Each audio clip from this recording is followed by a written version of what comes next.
اللہ رب العزت کو اپنا دین بہت پسند ہے۔ اللہ رب العزت نے حضور پاک صلی اللہ علیہ وسلم کو دین کی تکمیل کے لیے بھیجا، اور حضور پاک صلی اللہ علیہ وسلم نے اپنے اس فرض منصبی کو بہت خوبصورت طریقے سے نبھایا اور بے شمار قربانیاں دیں دین متین کی خاطر۔ یہ دین اللہ رب العزت کو ایسا پسند ہے کہ بہت انبیاء، بہت بڑی تعداد میں انبیاء کرام، ان کے ماننے والے قربانیاں بھی دیتے رہے اور شہید بھی ہوتے رہے۔ شہداء کی بہت بڑی تعداد دین اسلام میں بھی ہے۔ حضور صلی اللہ علیہ وسلم نے صحابہ کرام کی جو تربیت کی، جو سمجھایا، تو ان کو ایک مزاج دیا، ان کا ایک مزاج بنایا۔ تو صحابہ کرام کا ایک مزاج تھا۔ ہم صحابہ کے واقعات کو جب بھی پڑھیں اور سنیں تو اس مزاج کو سامنے ہی رکھیں جو ان کا تھا، جو ان کا معاشرہ تھا، جو ان کی سوچ تھی۔ آج ہمارا معاشرہ اور ہماری سوچ ان سے بہت مختلف ہو چکی۔ حضور صلی اللہ علیہ وسلم نے تمام صحابہ کرام کو، مرد ہو عورت، بڑا ہو یا چھوٹا، بچہ ہو کہ بوڑھا، ہر ایک کو آپ نے سمجھا دیا تھا کہ ہم اللہ کے ہیں، جو کچھ ہمارے پاس ہے اللہ کا دیا ہوا ہے، اور سب کچھ کو چھوڑ کے ہم نے اللہ کے پاس جانا ہے۔ جانے سے پہلے اگر اللہ تعالیٰ کی طرف سے کوئی تقاضا آ جائے، دین یعنی دین کا کوئی ایسا تقاضا آ جائے، تمہیں جان یا مال قربان کرنی پڑے، تو تم اپنے مال کو اور اپنی جانوں کو قربان کر دینا، اور ایک لمحہ بھی اس میں تاخیر نہ کرنا۔ صحابہ کرام کا تو یہ مزاج تھا۔ بے شمار واقعات ہیں کہ جب ضرورت پیش آئی صحابہ نے اپنے مال کو قربان کیا، جب ضرورت پیش آئی صحابہ نے گھروں کو چھوڑ دیا دین کے لیے، جب ضرورت پیش آئی صحابہ نے اپنی جانوں کو قربان کیا دین اسلام کے لیے۔ حضور صلی اللہ علیہ وسلم نے جو مزاج دیا تھا اس کو انہوں نے بھرپور طریقے سے اپنایا۔ ایک تو نبی علیہ السلام نے یہ بتایا تھا، ان اللہ اشتری من المؤمنین انفسهم واموالهم بان لهم الجنہ، کہ تمہاری جان، مال، یہ سب کچھ یہ اللہ کا ہے، جنت کے بدلے اللہ تم سے خرید چکے، تمہارا ہے ہی نہیں۔ مال اگر تم نے اللہ کے راستے میں دیا تو دیا ہی اللہ نے تھا، تو تم نے کیا دیا؟ جان دی، تو جان بھی تو اللہ نے دی ہوئی ہے، اور اس کے بدلے جنت کا تم سے فیصلہ کر لیا گیا ہے، سودا کر لیا گیا ہے۔ تو نبی علیہ السلام نے یہ سوچ دی تھی، یہ مزاج دیا تھا، اور صحابہ کا یہ مزاج بن گیا تھا کہ ہمیں جنت کے بدلے میں ہر چیز کی قربانی دے دینا ہمارے لیے آسان، اور انہیں دی جہاں ضرورت پیش آئی۔ تو یہ مزاج نبی علیہ السلام نے دیا تھا۔ اس مزاج کی وجہ سے کیا ہوا تھا کہ نبی علیہ السلام کی برکت سے ہر ایک کی خواہش ہوتی تھی کہ میں جان قربان کر دوں۔ جان قربان کرنا یہ ان کی تمنا ہوتی تھی۔ نبی علیہ السلام نے شہادت کے جو فضائل انہیں بتا دیے تھے کہ اتنی بڑی نعمت، اتنا عظیم رتبہ، تو وہ شہادت کی تمنا کرتے تھے۔ ہم تو موت سے ڈرنے والے لوگ، ہمیں تو خوف آتا ہے، وہ تو تمنا کرتے تھے کہ شہادت مل جائے اور جلد سے جلد دنیا سے چلے جائیں۔ ہم یہ سمجھتے ہیں کہ جھوٹ بول کے، دھوکہ دے کے، کچھ بھی کر کے جان بچا لی، پیسہ بچا لیا، ہم بڑے جناب 30 مار خان ہو گئے۔ ان کی پوزیشن یہ نہیں تھی، وہ جان اور مال قربان کر کے خوش ہوتے تھے۔ کسی بھی صحابی کو شہادت جب مل رہی ہوتی، بے شمار جگہوں پہ یہ باتیں موجود ہیں کہ شہادت کے وقت وہ کیا کہتے تھے کہ رب کعبہ کی قسم میں تو کامیاب ہو گیا، رب کعبہ کی قسم میں تو کامیاب ہو گیا۔ کافر حیران ہوتے تھے، یہ کیسے لوگ ہیں؟ تو نبی علیہ السلام نے مزاج بنایا تھا۔ اب جو بات شروع کرنے لگا ہوں اس کو ہم مزاج صحابہ کی روشنی میں سنیں گے نا تو بہت ساری چیزیں آسان ہوں گی۔ اسلام کا دامن شہداء کی بہت بڑی تعداد سے بھرا ہوا ہے۔ شوال کا مہینہ جس میں ہم عید الفطر مناتے ہیں، 70 صحابہ جو ہے نا احد کے موقع پہ شہید ہوئے، جس میں سید الشہداء حضرت حمزہ رضی اللہ تعالیٰ عنہ شہید ہوئے، جن کے آنکھ نکال دی گئی، دونوں ہاتھ کاٹ دیے گئے، کان کاٹ دیے گئے، آنکھیں نکال دی گئیں، ناک کاٹ دی گئی، زبان کاٹ دی گئی، ہونٹ کاٹ دیے گئے، پاؤں کاٹ دیے گئے، سینہ چاک کر کے جو ہے نا وہ جگر دل نکال لیا گیا۔ تو یہ سب کچھ ہوا، اور اس مہینے میں ہم عید مناتے ہیں، عید الفطر، شوال کا مہینہ، یکم شوال عید الفطر کا دن ہے، اور شوال ہی میں یہ حادثہ پیش آیا۔ ذوالحجہ کا مہینہ، اس میں جو سب سے بڑی شہادت ہے حضرت عثمان غنی رضی اللہ تعالی عنہ، 18 ذوالحجہ، جمعہ کا دن، 35 ہجری، 44 لاکھ مربع میل کے اوپر حکومت کرنے والے خلیفہ ثالث، داماد رسول، حیا اور وفا میں کمال رکھنے والے حضرت عثمان غنی رضی اللہ تعالیٰ عنہ کی مظلومانہ شہادت کا ایک تفصیلی واقعہ ہے جو انشاءاللہ آج عرض کرنا ہے۔ یہ ذوالحجہ کے مہینے میں ہوا، اور ذوالحجہ کے مہینے میں مسلمان حج بھی کرتے ہیں، قربانی بھی کرتے ہیں، عید بھی مناتے ہیں۔ اگر ہم دیکھیں تو سال کے ہر مہینے میں کوئی نہ کوئی بڑی شہادت، کوئی واقعہ موجود، لیکن آگے محرم کا مہینہ، تو محرم کے مہینے میں یکم محرم کو حضرت عمر فاروق رضی اللہ تعالیٰ عنہ کی شہادت کا واقعہ ہے۔ نماز پڑھا رہے تھے، روزے رسول پہ، مصلی رسول پہ کھڑے ہو کے نماز پڑھا رہے تھے، شہادت کا واقعہ پیش آیا۔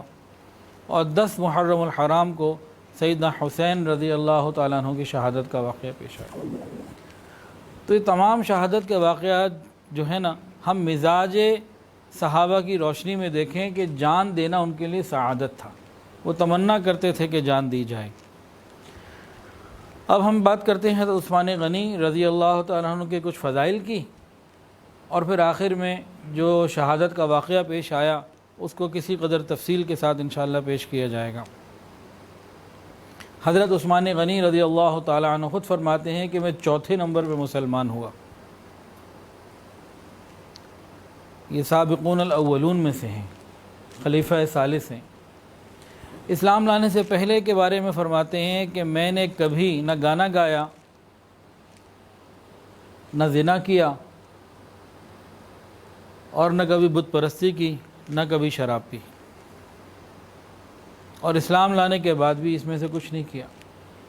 بہت ایک دو ایسی بہت مختصر ایسی شخصیات ملتی ہیں جنہوں نے اسلام لانے سے پہلے بھی ان چیزوں کی طرف رغبت نہیں کی، حالانکہ قریش مکہ شراب پینا اپنی سعادت، اپنی خوشی کا ذریعہ سمجھتے تھے، اور جو شراب نہیں پیتا تھا اس کو کنجوسی کے طعنے دیا کرتے تھے، اور گانا بجانا وہاں تو کوئی بات ہی نہیں تھی۔ لیکن حضرت عثمان غنی رضی اللہ تعالیٰ عنہ ان چند مبارک ہستیوں میں سے ہیں جنہوں نے اسلام لانے سے پہلے بھی ان برائیوں کی طرف کبھی نہیں بڑھے، اور اب ہر دل عزیز سے۔ قریش مکہ کا عام جو کام تھا نا، تجارت تھا، اور حضرت عثمان غنی رضی اللہ عنہ تاجر تھے، اور بہت بڑے تاجر تھے، نیک دل بھی تھے، نرم دل بھی تھے، لوگوں کی مدد پہلے بھی کرتے تھے اسلام لانے سے پہلے۔ تو مکہ مکرمہ کے اندر بہت معزز شخصیت تھے۔ کتنی معزز شخصیت، آپ اس سے اندازہ لگائیں کہ ضرب المثال بن گئی تھی ان کی محبت، ان کا اکرام جو اہل مکہ کے اندر تھا وہ ایک مثال بن گیا تھا۔ میں آپ کو بات پڑھ کے سناتا ہوں، مزہ آئے گا آپ کو۔ عام لوگ تو عام لوگ، عورتیں بھی اپنے شوہروں کو یہ یقین دلانے کے لیے یہ بات کیا کرتی تھیں۔ حضرت عثمان غنی رضی اللہ تعالیٰ عنہ قریش کی انتہائی ہر دل عزیز شخصیت تھے، حتیٰ کہ کوئی بیوی اپنے خاوند سے محبت کا اظہار کرنا چاہتی تو بعض مرتبہ یہ کہتی، اللہ کی قسم میں آپ سے اتنی محبت کرتی ہوں جتنی قریش کے لوگ عثمان سے محبت کرتے ہیں۔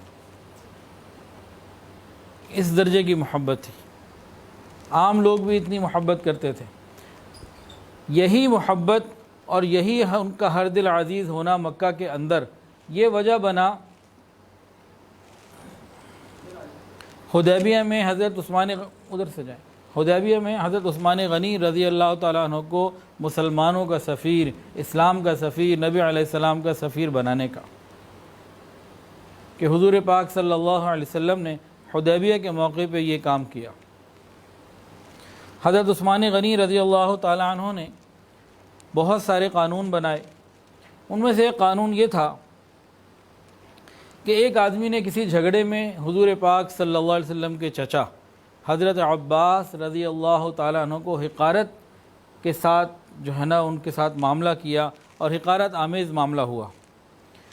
جیسے ہی معاملہ ہوا حضرت عثمان غنی رضی اللہ تعالی عنہ نے اس شخص کی باقاعدہ پٹائی کی، اسے سزا دلوائی۔ کسی نے اعتراض کیا کہ جی یہ کیا بات ہوئی کہ آپ نے ان کو اس بات کے اوپر سزا دی؟ حضرت عثمان غنی رضی اللہ تعالیٰ عنہ نے ارشاد فرمایا کہ حضور صلی اللہ علیہ وسلم تو اپنے چچا کی عزت کریں، حضور صلی اللہ علیہ وسلم تو اپنے چچا کی عزت کریں، اور اگر آج کوئی ان کی عزت نہیں کرتا تو یہ کیسے ہو سکتا ہے کہ اس کو سزا نہ دی جائے؟ اور فرمایا اگر کوئی اس بے عزتی کرنے والے کا ساتھ دے گا میرے نزدیک وہ بھی مجرم ہے۔ صحابہ نے جب یہ پوائنٹ سنا تو حضرت عثمان غنی رضی اللہ عنہ کے اس نئے قانون کی انہوں نے توثیق فرمائی، خوشی کا اظہار کیا۔ یہاں سے غور کیجئے کہ نبی علیہ السلام کی بات نہیں ہو رہی، صحابی رسول کی بھی اگر کوئی بے عزتی کرتا ہے تو عثمان غنی رضی اللہ تعالیٰ عنہ نے ان کو بھی سزا دی کہ نبی علیہ السلام کا ان کا مقام ہے۔ حضرت عثمان غنی رضی اللہ تعالیٰ عنہ ہر جمعے والے دن ایک غلام آزاد کیا کرتے، یہ ان کی عادت تھی، اور جس جمعے کو شہید ہوئے ہیں آخری جمعہ جو ان کی زندگی کا تھا 20 غلام انہوں نے آزاد کیے، اور کسی جمعے میں اگر وہ رہ جاتا آزاد کرنا تو اگلے جمعے کو 2 کر دیا کرتے۔ یہ تو جمعے کی ترتیب تھی، اس کے علاوہ بھی جب موقع ملتا وہ کرتے رہتے تھے۔ اللہ اکبر کبیرہ۔ پھر غلاموں کے ساتھ محبت اور ان کے ساتھ تعلق کا معاملہ ایک اپنی ایک مثال رکھتا ہے۔ ایک دفعہ انہوں نے اپنے غلام سے کہا کہ تم میرے کان کو پکڑو اور اسے مروڑو، کہ میں نے ایک دفعہ تمہارے کان کو پکڑا تھا، اب تم ادھر آؤ میرے کان کو پکڑو۔ وہ آیا، اس نے کان کو پکڑ لیا، انہوں نے کہا زور سے مروڑو اس کو۔ اس نے زور سے مروڑ لیا ہوگا تو کہنے لگے کہ دنیا کے اندر بدلہ دینا کتنا اچھا ہے کہ وہ آیا میرا کان مروڑ لیا، بات ختم ہو گئی، اگر قیامت کے دن بدلہ دینا پڑتا تو کتنا بھاری ہوتا۔ سوچ کا اندازہ لگائیں، ایک غلام کا کان مروڑا تو انہیں فکر تھی اس بات کی کہ دنیا میں ہی آسانی ہو جائے، یہیں پہ معاملہ ختم ہو جائے، قیامت کے دن اس کان کے مروڑنے پر اگر عثمان کی پوچھ گچھ ہو گئی تو کیا بنے گا۔ اب جو لوگ ناجائز مارتے ہیں، چاہے وہ چھوٹے بھائیوں کو ماریں، بہنوں کو ماریں یا بیویوں کو ماریں، ان کا قیامت کے دن کیا بنے گا۔ بعض لوگ تو ایسے بھی ہیں جو بہت زور سے اور بہت زیادہ بھی مارتے ہیں۔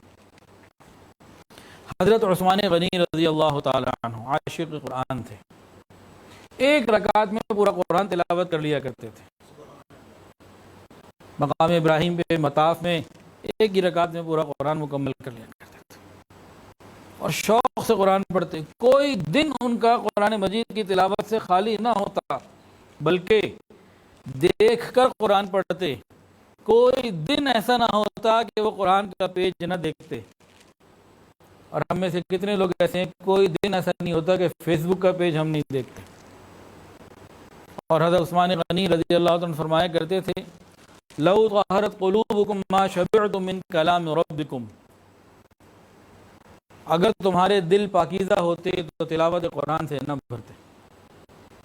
یہ جو ہم قرآن نہیں پڑھتے، زیادہ نہیں پڑھا جاتا، فیس بک کا پیج روز کھول لیتے ہیں، قرآن کا پیج نہیں کھول پاتے، یہ کیا ہے؟ یہ ہمارے دل کی ناپاکی کی علامت ہے۔ حضرت عثمان غنی رضی اللہ تعالیٰ عنہ اتنا قرآن پڑھتے تھے کہ جس قرآن مجید کو وہ دیکھ کر پڑھتے حافظ تھے، لیکن جس قرآن مجید کو روزانہ دیکھ کر پڑھتے وہ ان کی زندگی میں پھٹ بھی گیا تھا، استعمال کے زیادہ ہونے کی وجہ سے، کثرت استعمال کی وجہ سے۔ اور ان کو قرآن مجید کا اتنا شوق تھا کہ جب ان کو محصور کر دیا گیا، ان کو انہی کے گھر کے اندر قید کر دیا گیا، تو 40 دن پانی نہیں ملا امام مظلوم کو۔ 40 دن، 3 10 5 20 25 دن نہیں، 40 ڈیز۔ کسی نے پوچھا جب پیاس لگتی ہے تو کیا کرتے ہیں؟ کہا کہ قرآن پڑھ لیتا ہوں، پیاس بجھ جاتی۔ اور آخری دن جو پیاس بجھنے کا اللہ نے انتظام کیا وہ کیا تھا؟ وہ اپنے موقع پہ انشاءاللہ آ جائے گا، لیکن پھر بھی ذرا پیاس کے ساتھ جوڑ لیتے ہیں۔ 40واں دن تھا جس دن شہادت ملی، اس دن نبی علیہ السلام کی زیارت ہوئی خواب میں، ساتھ حضرت ابوبکر بھی ہیں اور عمر بھی ہیں رضی اللہ تعالیٰ عنہما۔ نبی علیہ السلام نے پوچھا عثمان پیاس لگی ہے. عرض کیا یا رسول اللہ جی پیاس لگی ہے. پھر نبی علیہ الصلوۃ والسلام نے ایک مشکیزہ آگے کیا جس کو انہوں نے پانی پیا, خوب پیا, طبیعت سیر ہو گئی. فرماتے ہیں کہ خواب سے اٹھنے کے بعد بھی اس کی ٹھنڈک ابھی بھی میرے سینے میں باقی ہے. اس میں بھی نبی علیہ السلام نے فرمایا تھا کہ عثمان تمہارا روزہ آج افطاری ہمارے ساتھ کرنی ہے, یعنی کہ بس اب شہادت کی تیاری اور وقت قریب آ گیا. ایک مرتبہ امی عائشہ صدیقہ رضی اللہ تعالیٰ عنہ کو نبی علیہ السلام نے فرمایا میرے کسی صحابی کو بلاؤ. پوچھا ابو بکر کو بلاؤں؟ نہیں. پھر پوچھا کیا حضرت عمر کو بلاؤں؟ نہیں. کیا آپ کے چچا زاد حضرت علی کو بلاؤں؟ فرمایا نہیں. پھر کہنے لگے کیا عثمان کو بلاؤں؟ فرمایا کہ ہاں عثمان کو بلاؤ. عثمان کو بلوایا گیا. جب وہ آگے دروازے پہ, نبی علیہ السلام نے امی عائشہ سے کہا آپ ذرا سائڈ پر ہو جائیں اور ان کو آنے دیں میرے پاس. وہ آئے. پھر نبی علیہ السلام نے ان سے کان میں کوئی بات کہی. ان کا رنگ بدل گیا اس بات کو سن کے, لیکن اس بات کو انہوں نے پورا سنا اور آخر وقت تک اس کو نبھایا. وہ غالباً یہ خبر تھی کہ آپ کے ساتھ یہ سب کچھ ہوگا جو ابھی آگے بتایا واقعہ آئے گا, کہ آپ نے صبر کرنا ہے, مسلمانوں میں تلوار نہیں اٹھنے دینی. یہ اندازہ ہوتا ہے جو آخر میں واقعات آئے اس بات کا. حضرت عثمان غنی رضی اللہ تعالیٰ عنہ عاشق رسول تھے. ایک ایک سنت کو شوق سے محبت سے جو ہے نا وہ اپنایا کرتے تھے. ایک مرتبہ انہوں نے وضو کیا. وضو کرنے کے بعد مسکرائے. کسی نے پوچھا آپ کیوں مسکراتے؟ تو فرمایا کہ ایک دفعہ حضور صلی اللہ علیہ وسلم نے بھی وضو کیا تھا اور وضو کے بعد آپ مسکرائے تھے. مجھے وہ واقعہ یاد آ گیا, محبوب کی ادا یاد آ گئی, تو وضو میں نے بھی کیا تھا. میں نے کہا میں بھی محبوب کی ادا کے اوپر عمل کر لوں.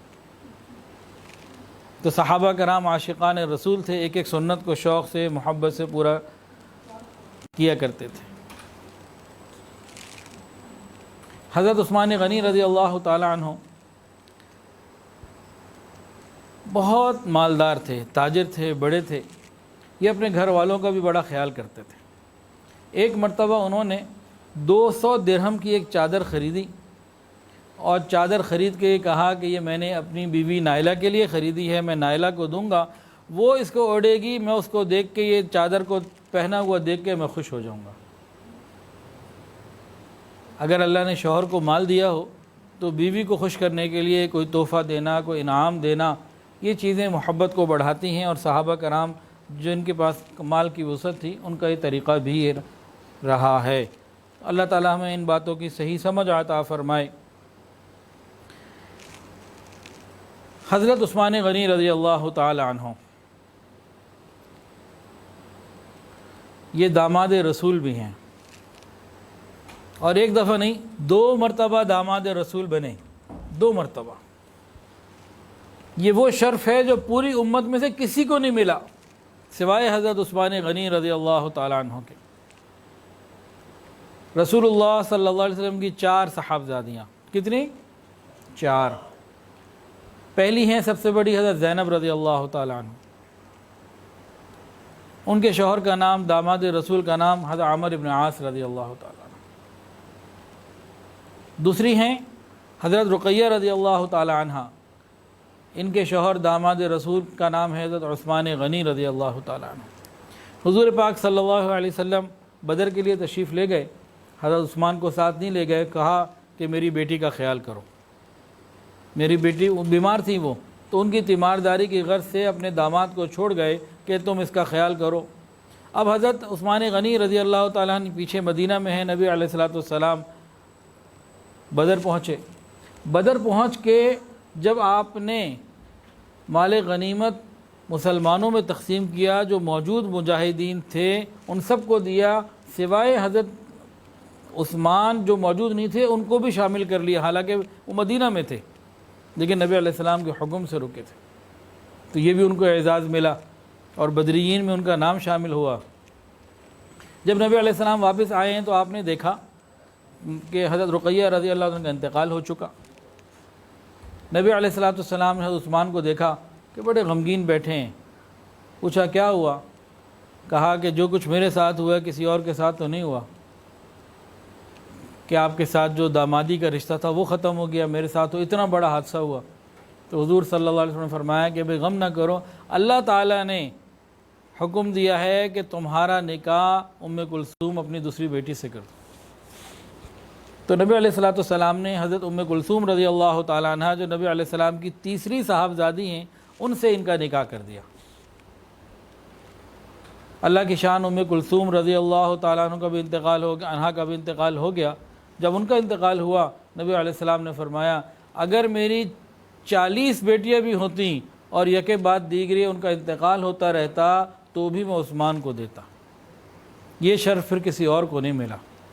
اور حضور صلی اللہ علیہ وسلم کی سب سے چھوٹی چوتھی جو صاحبزادی ہیں ان کا نام ہے حضرت فاطمہ رضی اللہ تعالی عنہ، ان کی شادی حضرت علی رضی اللہ تعالی عنہ سے ہوئی۔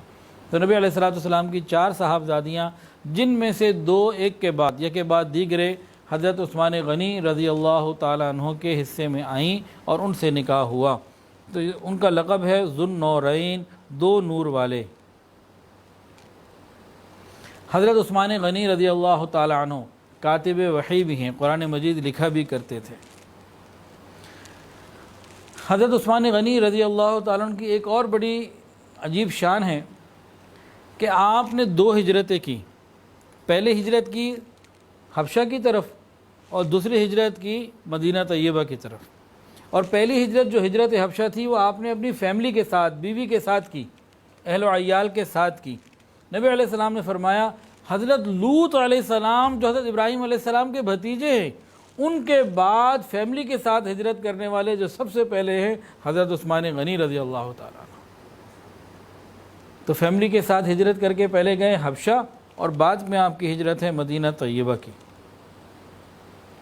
آپ نے کبھی گانا نہیں سنا، گانا سننا تو دور کی بات، لہو لعب کی تمنا بھی دل میں پیدا نہیں ہوتی تھی، خیال بھی پیدا نہیں ہوتا تھا کہ وقت ضائع کیا جائے ادھر ادھر جائے۔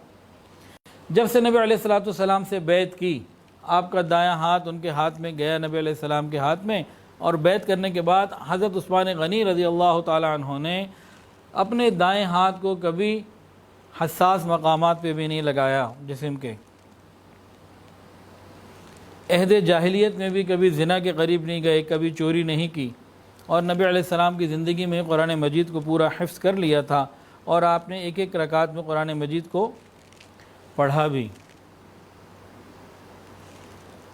حضرت عثمان غنی رضی اللہ تعالیٰ عنہ کے اقوال بھی ہیں، تو بعض اقوال بھی سن لیجئے۔ فرماتے ہیں کہ غم دنیا یہ دل کی تاریکی ہے اور غم آخرت یہ دل کا نور ہے۔ ہم اپنے دل میں تاریکی محسوس کرتے ہیں کہ نور پتہ لگ جائے گا، جس کو دنیا کا غم ہے اس کے دل میں اندھیرے ہیں، اور جس کو آخرت کا غم ہے اس کے دل میں نور ہے۔ ایک اور قول ہے ان کا، فرماتے ہیں تارک دنیا، دنیا کو چھوڑ دینے والا یہ اللہ کا پسندیدہ ہوتا ہے، تارک گناہوں کا چھوڑ دینے والا یہ فرشتوں کا پسندیدہ ہوتا ہے، اور تارک طمع جو لالچ نہیں کرتا، دوسروں کے مال کی طرف توجہ نہیں کرتا، یہ لوگوں کا محبوب، مسلمانوں کا محبوب بن جاتا ہے۔ تو اللہ تعالیٰ کی محبت حاصل کرنی ہو تو ترک دنیا سیکھنا ہوگا، فرشتوں کی محبت حاصل کرنی ہو تو ترک گناہ، اور لوگوں کی محبت حاصل کرنی ہو تو جو لوگوں کے پاس مال ہے اس سے بے خیال ہو جانا۔ ایک ان کا قول یہ ہے، فرماتے ہیں 4 چیزیں بالکل بیکار ہیں۔ حضرت عثمان غنی رضی اللہ عنہ کا ایک قول یہ ہے کہ 4 چیزیں بیکار ہیں۔ نمبر 1، وہ علم جو بغیر عمل کے ہو، یہ بیکار ہے۔ وہ مال جو خرچ نہ کیا جائے، وہ بیکار ہے۔ وہ زہد جس سے دنیا حاصل کی جائے، یعنی دکھایا ایسے جائے کہ میں تو دنیا کی محبت نہیں رکھتا لیکن حاصل دنیا کی جائے۔ اور چوتھی بات، وہ لمبی عمر جس میں آخرت کی تیاری نہ کی جائے۔ زندگی تو اللہ نے دی آخرت کی تیاری کے لیے۔ اللہ اکبر کبیرہ۔ حضرت عثمان غنی رضی اللہ تعالیٰ عنہ فرماتے ہیں 3 باتیں مجھے پسند ہیں۔ بھئی سب کی اپنی اپنی پسند ہوتی ہے نا، تو فرماتے ہیں کہ 3 باتیں مجھے بڑی پسند ہیں۔ نمبر 1، بھوکوں کو کھانا کھلانا۔ نمبر 2، ننگوں کو کپڑا پہنانا جن کے پاس کپڑے نہ ہوں۔ اور نمبر 3، قرآن مجید پڑھنا اور پڑھانا۔ یہ 3 باتیں میری پسندیدہ ہیں۔ ان کا ایک اور قول ہے جس میں 4 باتیں اور بڑی گہری ہیں۔ آج جب میں نے پڑھا تو دل خوش ہو گیا، بہت ہی گہری اور عجیب باتیں ہیں۔ فرماتے ہیں کہ بظاہر 4 باتوں میں خوبیاں تو ہیں، لیکن حقیقت کے اندر ان کے اندر کچھ امر اور احکامات بھی ہیں، کچھ ان کی باطنی کیفیات بھی ہیں۔ 4 چیزیں بظاہر اچھے اعمال ہیں، لیکن ان کے اندر کچھ 4 چیزیں چھپی بھی ہوئی ہیں۔ سنیے اور دل کے کانوں سے سنیے۔ فرماتے ہیں نیک لوگوں سے ملنا ایک خوبی ہے، لیکن ان کا اتباع کرنا یہ ضروری امر ہے، یہ حکم ہے۔ نیک لوگوں سے ملنا یہ ایک بہت بڑی خوبی اور کوالٹی ہے، لیکن ان نیک لوگوں کا اتباع کرنا، ان جیسا ہو جانا، اس کا حکم دیا گیا ہے۔ تو بہت سارے لوگ نیک لوگوں سے تو ملنے کی کوشش کرتے ہیں، لیکن ان جیسا ہونے کی کوشش نہیں کرتے۔ بات کی گہرائی کو سمجھیں۔ دوسری بات فرماتے تھے تلاوت قرآن مجید، قرآن مجید کی تلاوت کرنا ایک خوبی ہے، لیکن اس پر عمل کرنا یہ ضروری امر ہے، یہ ضروری ہے۔ خالی تلاوت سے بات مکمل نہیں ہوتی، تلاوت کے بعد عمل کرنے کی بھی ضرورت ہے۔ تیسری بات کہ مریض کی عیادت کرنا ایک خوبی ہے، لیکن اس کی وصیت کے اوپر عمل کرنا یہ ضروری امر ہے۔ اور چوتھی بات فرمایا کرتے تھے کہ زیارت قبور، قبر کے پاس جانا، قبر کی زیارت کرنا یہ ایک اچھی بات ہے، لیکن قبر پہ جانے سے پہلے قبر کی تیاری کرنا یہ ضروری امر ہے۔ زیارت قبور ایک اچھی نعمت ہے، اچھی صفت ہے، لیکن قبر میں جانے سے پہلے، اپنے قبر میں جانے سے پہلے اپنی قبر کے لیے تیاری کرنا یہ ضروری چیز ہے، اس کے بغیر چارہ نہیں ہے۔ کوئی ہم سے پوچھے بھی آپ کو کس چیز میں مزہ آتا ہے، کوئی کہے گا جی کرکٹ کھیلنے میں، کوئی کہے گا چاکلیٹ کھانے میں، کوئی کہے گا ونیلا آئس کریم کھانے میں، اور کوئی کہے گا جی بس موبائل پہ مجھے گیم مل جائے، میں گھنٹوں گیم کھیلتا رہوں۔ آج کل کے لوگوں کی اس قسم کی خواہشیں ہیں وغیرہ وغیرہ۔ تو کہنے لگے مجھے 4 باتوں میں عبادت الہی کا مزہ آتا ہے۔ 4 باتیں ایسی ہیں ان میں مجھے بڑا مزہ آتا ہے۔ نمبر 1 فرائض کی ادائیگی میں، نمبر 2 حرام اشیاء سے پرہیز کرنے میں، نمبر 3 امید اجر پر نیک کام کرنے میں، نمبر 4 اور خوف خدا کی وجہ سے برائیوں سے بچنے میں۔ مجھے ان میں مزہ آتا ہے۔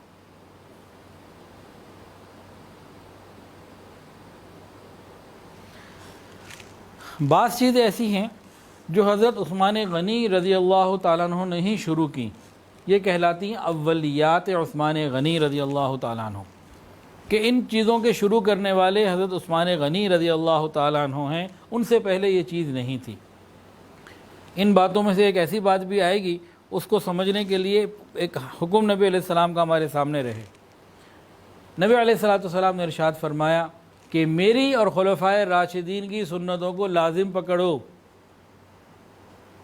رسول اللہ صلی اللہ علیہ وسلم نے خلفائے راشدین کی سنت کو اپنی سنت فرمایا ہے۔ اتنا بڑا مقام ان کے پاس ہے۔ خلفائے راشدین 4، صدیق اکبر رضی اللہ تعالیٰ عنہ، حضرت عمر فاروق رضی اللہ تعالیٰ عنہ، حضرت عثمان غنی رضی اللہ تعالیٰ عنہ، اور حضرت علی رضی اللہ تعالیٰ عنہ۔ نبی علیہ السلام نے بڑی وضاحت کے ساتھ فرمایا کہ میری اور میرے جو خلفاء ہیں ان کی سنتوں کو لازم پکڑ لو، مضبوطی سے کے ساتھ پکڑ لو۔ تو یہ اس مقام کے لوگوں میں سے ہیں جن کی سنت کی اتباع کرنے کا حکم رسول اللہ صلی اللہ علیہ وسلم نے دیا۔ یہ بات ذہن میں ہونا تو بہت آسانیاں ہوتی ہیں۔ آج کل بڑا فتنوں کا دور ہے، ہر طرف سے جو ہے نا عجیب عجیب فتنے دن رات آ رہے ہیں، تو اس لیے اس مقام کو ہم سمجھے تمام خلفائے راشدین کا ہے۔ بعض لوگ کہتے تھے جی 20 رکعتیں نعوذ باللہ حضرت عمر کی بدعت ہیں، ایسا جملہ بول دیتے ہیں۔ اللہ اکبر کبیرہ، حضور تو ان کی سنت کو سنت قرار دیں اور ہم کچھ اور قرار دے دیں تو کیا بنے گا ہمارا؟ تو اس لیے زبان کو احتیاط سے ہم استعمال کریں۔ بیت المال میں سے مؤذنین کے لیے وظائف کا جاری کرنا، جو اذان دینے والے لوگ ہیں مساجد میں، ان کے لیے ماہانہ وظائف کا، سالانہ وظائف کا جاری کرنا، یہ انہوں نے شروع کیا۔ تکبیر میں آواز نیچی رکھنے کا حکم دیا، اذان میں اونچی، تکبیر میں نیچی۔ تمام مسلمانوں کو ایک قرأت کے اوپر متفق کیا۔ جمعے کی نماز کے لیے ایک اور اذان کا اضافہ فرمایا، پہلے ایک اذان ہوتی تھی، پھر انہوں نے ایک اور بڑھا کے 2 اذانیں کر دیں۔ زمینوں پر مالکانہ حقوق کے پروانوں کا اجرا جاری فرمایا، جیسے ہمارے اب رجسٹری ہوتی ہے، یہ چیز ان کی ہے۔ بیت المال کے اونٹوں اور گھوڑوں کے چرنے کے لیے چراگاہوں کا نظام جو ہے وہ قائم کیا، اور دارالقضاء کے لیے ایک علیحدہ عمارت بنائی، عدالت اور جج مقرر کیے۔ بیت المال مہمان وغیرہ، بیت المال کے لیے الگ جگہ بنائی، مہمانوں کے رہائش کے لیے الگ جگہ بنائی۔ جدہ کی بندرگاہ خود تعمیر کروائی، اور فیملی کے ساتھ ہجرت کرنے والے یہ بھی اول ہیں۔ ملک شام میں سمندری جہاز بنانے کا کارخانہ قائم کیا، اور سب سے پہلے محتسب کا تقرر آپ نے کیا۔ مدینہ طیبہ کو سیلاب سے بچانے کے لیے آپ نے ایک بند تعمیر کروایا، جگہ جگہ پانی کی نہریں کھدوائیں، اور 17ویں بات بحری افواج قائم کی، اور بحری فتوحات بھی آپ کے زمانے میں ہوئیں۔ یہ بعض چیزیں ایسی ہیں جو ان کی طرف سے ہی شروع کی گئیں۔ حضرت عثمان غنی رضی اللہ تعالی عنہ اور ان جیسے لوگ یہ برائی کو نہ دیکھنے پہ نہ پانے پہ بھی خوش ہوتے تھے۔ ایک دفعہ بیٹھے ہوئے تھے، اطلاع ملی کہ فلانی جگہ کوئی برائی ہو رہی ہے، تو جانا ہوا تو گئے، دیکھا کہ جو لوگ تھے اپنا جو انہوں نے کرنا کرانا تھا کرا کے چلے گئے۔ اب وہاں بندہ کوئی موجود نہیں، لیکن کچھ علامات ہیں جس سے محسوس ہو رہا ہے کہ اطلاعات جو تھیں وہ ٹھیک تھیں۔ اب حضرت عثمان غنی رضی اللہ تعالیٰ نے ساری چیزوں کو دیکھنے کے بعد کہنے لگے اللہ کا شکر ہے ہم نے برائی کو آنکھوں سے نہیں دیکھا، ہوتے بھی نہیں دیکھا۔ اب یہاں ایک دل میں بات آ رہی ہے، کہہ دوں کہ رہنے دوں؟ ہم جو لوگ ہیں نا، سر پہ پگڑی بھی ہے، چہرے پہ داڑھی بھی ہے، ٹخنے بھی ننگے رکھ لیتے ہیں، نمازیں بھی پڑھتے ہیں، لیکن واٹس ایپ اور سوشل میڈیا پہ ایسی بے شمار ویڈیوز دیکھتے ہیں جن کو دیکھے بغیر ہمارا گزارا ہو سکتا ہے۔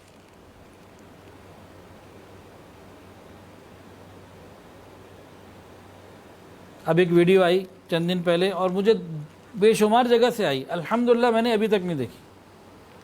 اس میں کسی کا ذکر تھا کہ جی کوئی شراب خانے کا افتتاح ہے اور فلاں صاحب وہاں موجود ہیں۔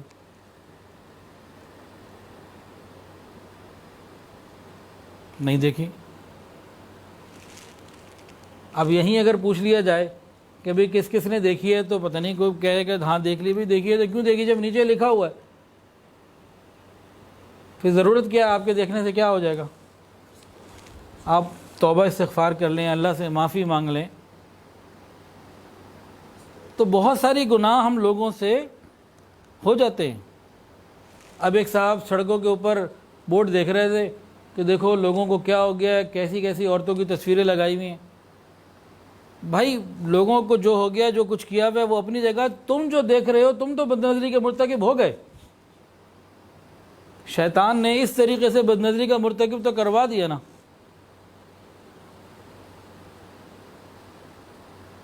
ایک صاحب بازار میں جا رہے، میں مثال دے رہا ہوں سمجھانے کے لیے، بازار میں جا رہے، دیکھو عورتیں کیسا لباس پہنتی ہیں، کوئی پہننے کا لباس ہے۔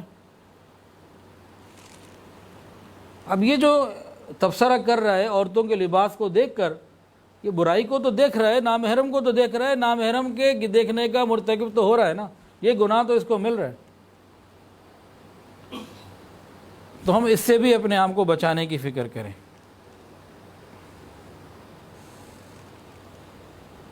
تو انہوں نے اللہ کا شکر ادا کیا کہ ان لوگ کہ انہوں نے برائی کو نہ پایا، اور اس شکرانے میں انہوں نے ایک غلام آزاد کیا۔ اللہ تیرا شکر ہے میں نے برائی ہوتے ہوئے بھی نہیں دیکھی۔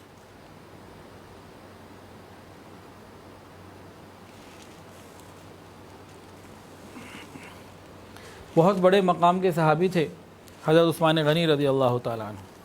ان کے قاتلین کے ساتھ تو برا انجام ہوا ہی تھا، جنہوں نے قتل کیا جو لوگ تھے، لیکن زندگی میں بھی ایک ایسا واقعہ ہوا کہ آپ جو ہیں وہ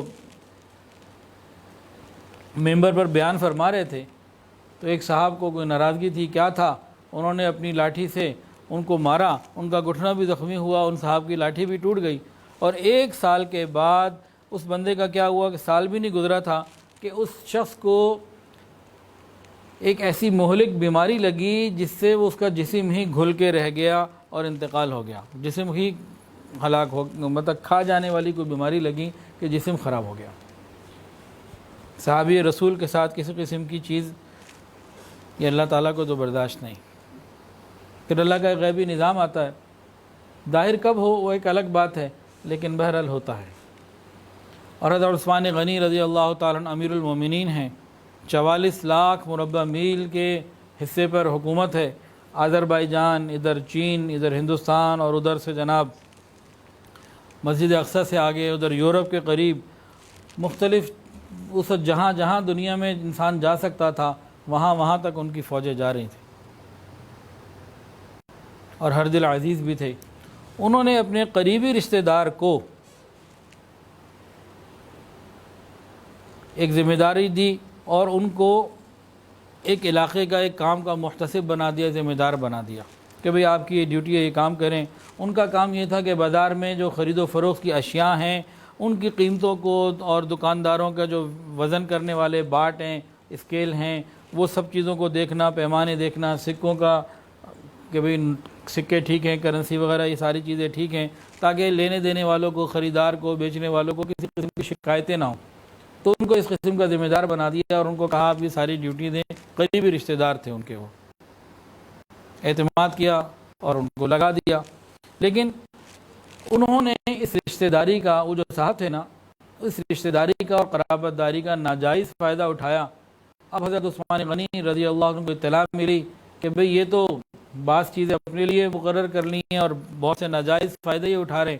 تو حضرت عثمان غنی رضی اللہ تعالیٰ عنہ کو جیسے ہی اطلاع ملی، تصدیق کے فوراً بعد اس قریبی رشتہ دار کو اس عہدے سے فوراً میں ہٹا دیا کہ آپ اس سیٹ کا، اس پوزیشن کا ناجائز فائدہ نہیں اٹھا سکتے۔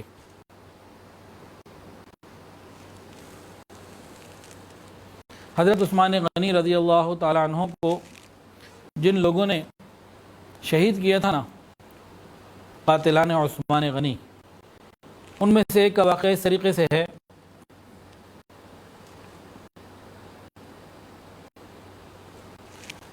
کہ ان میں ایک شخص تھا جو آگ آگ آگ چیخ رہا آگ آگ آگ بول رہا تھا۔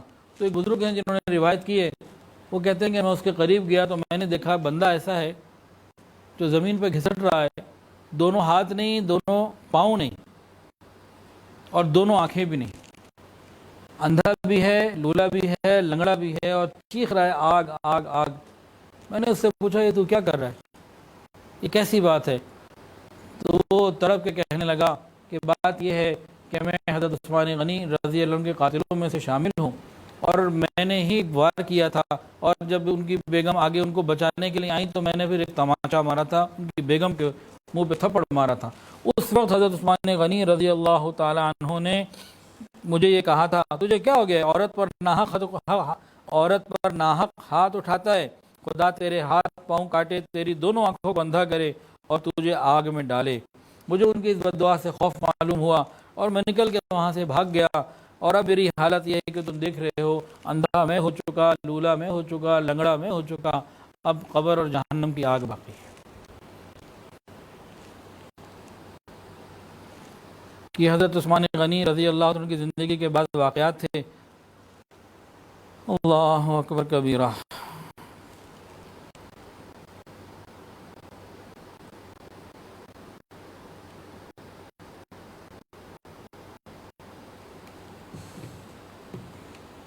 تاہم اب شہادت کا جو واقعہ ہے اس کو شروع کرتے ہیں تفصیل کے ساتھ۔ حضرت عثمان غنی رضی اللہ عنہ کون ہیں؟ داماد رسول ہیں، خلیفہ ثالث ہیں۔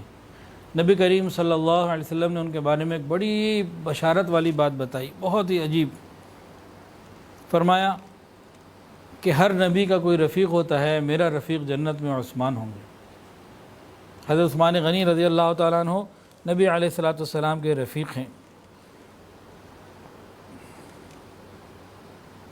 جب یہ سارا معاملہ شروع ہوا، تقریباً 11 سال آپ کا خلافت کا زمانہ ہے، اور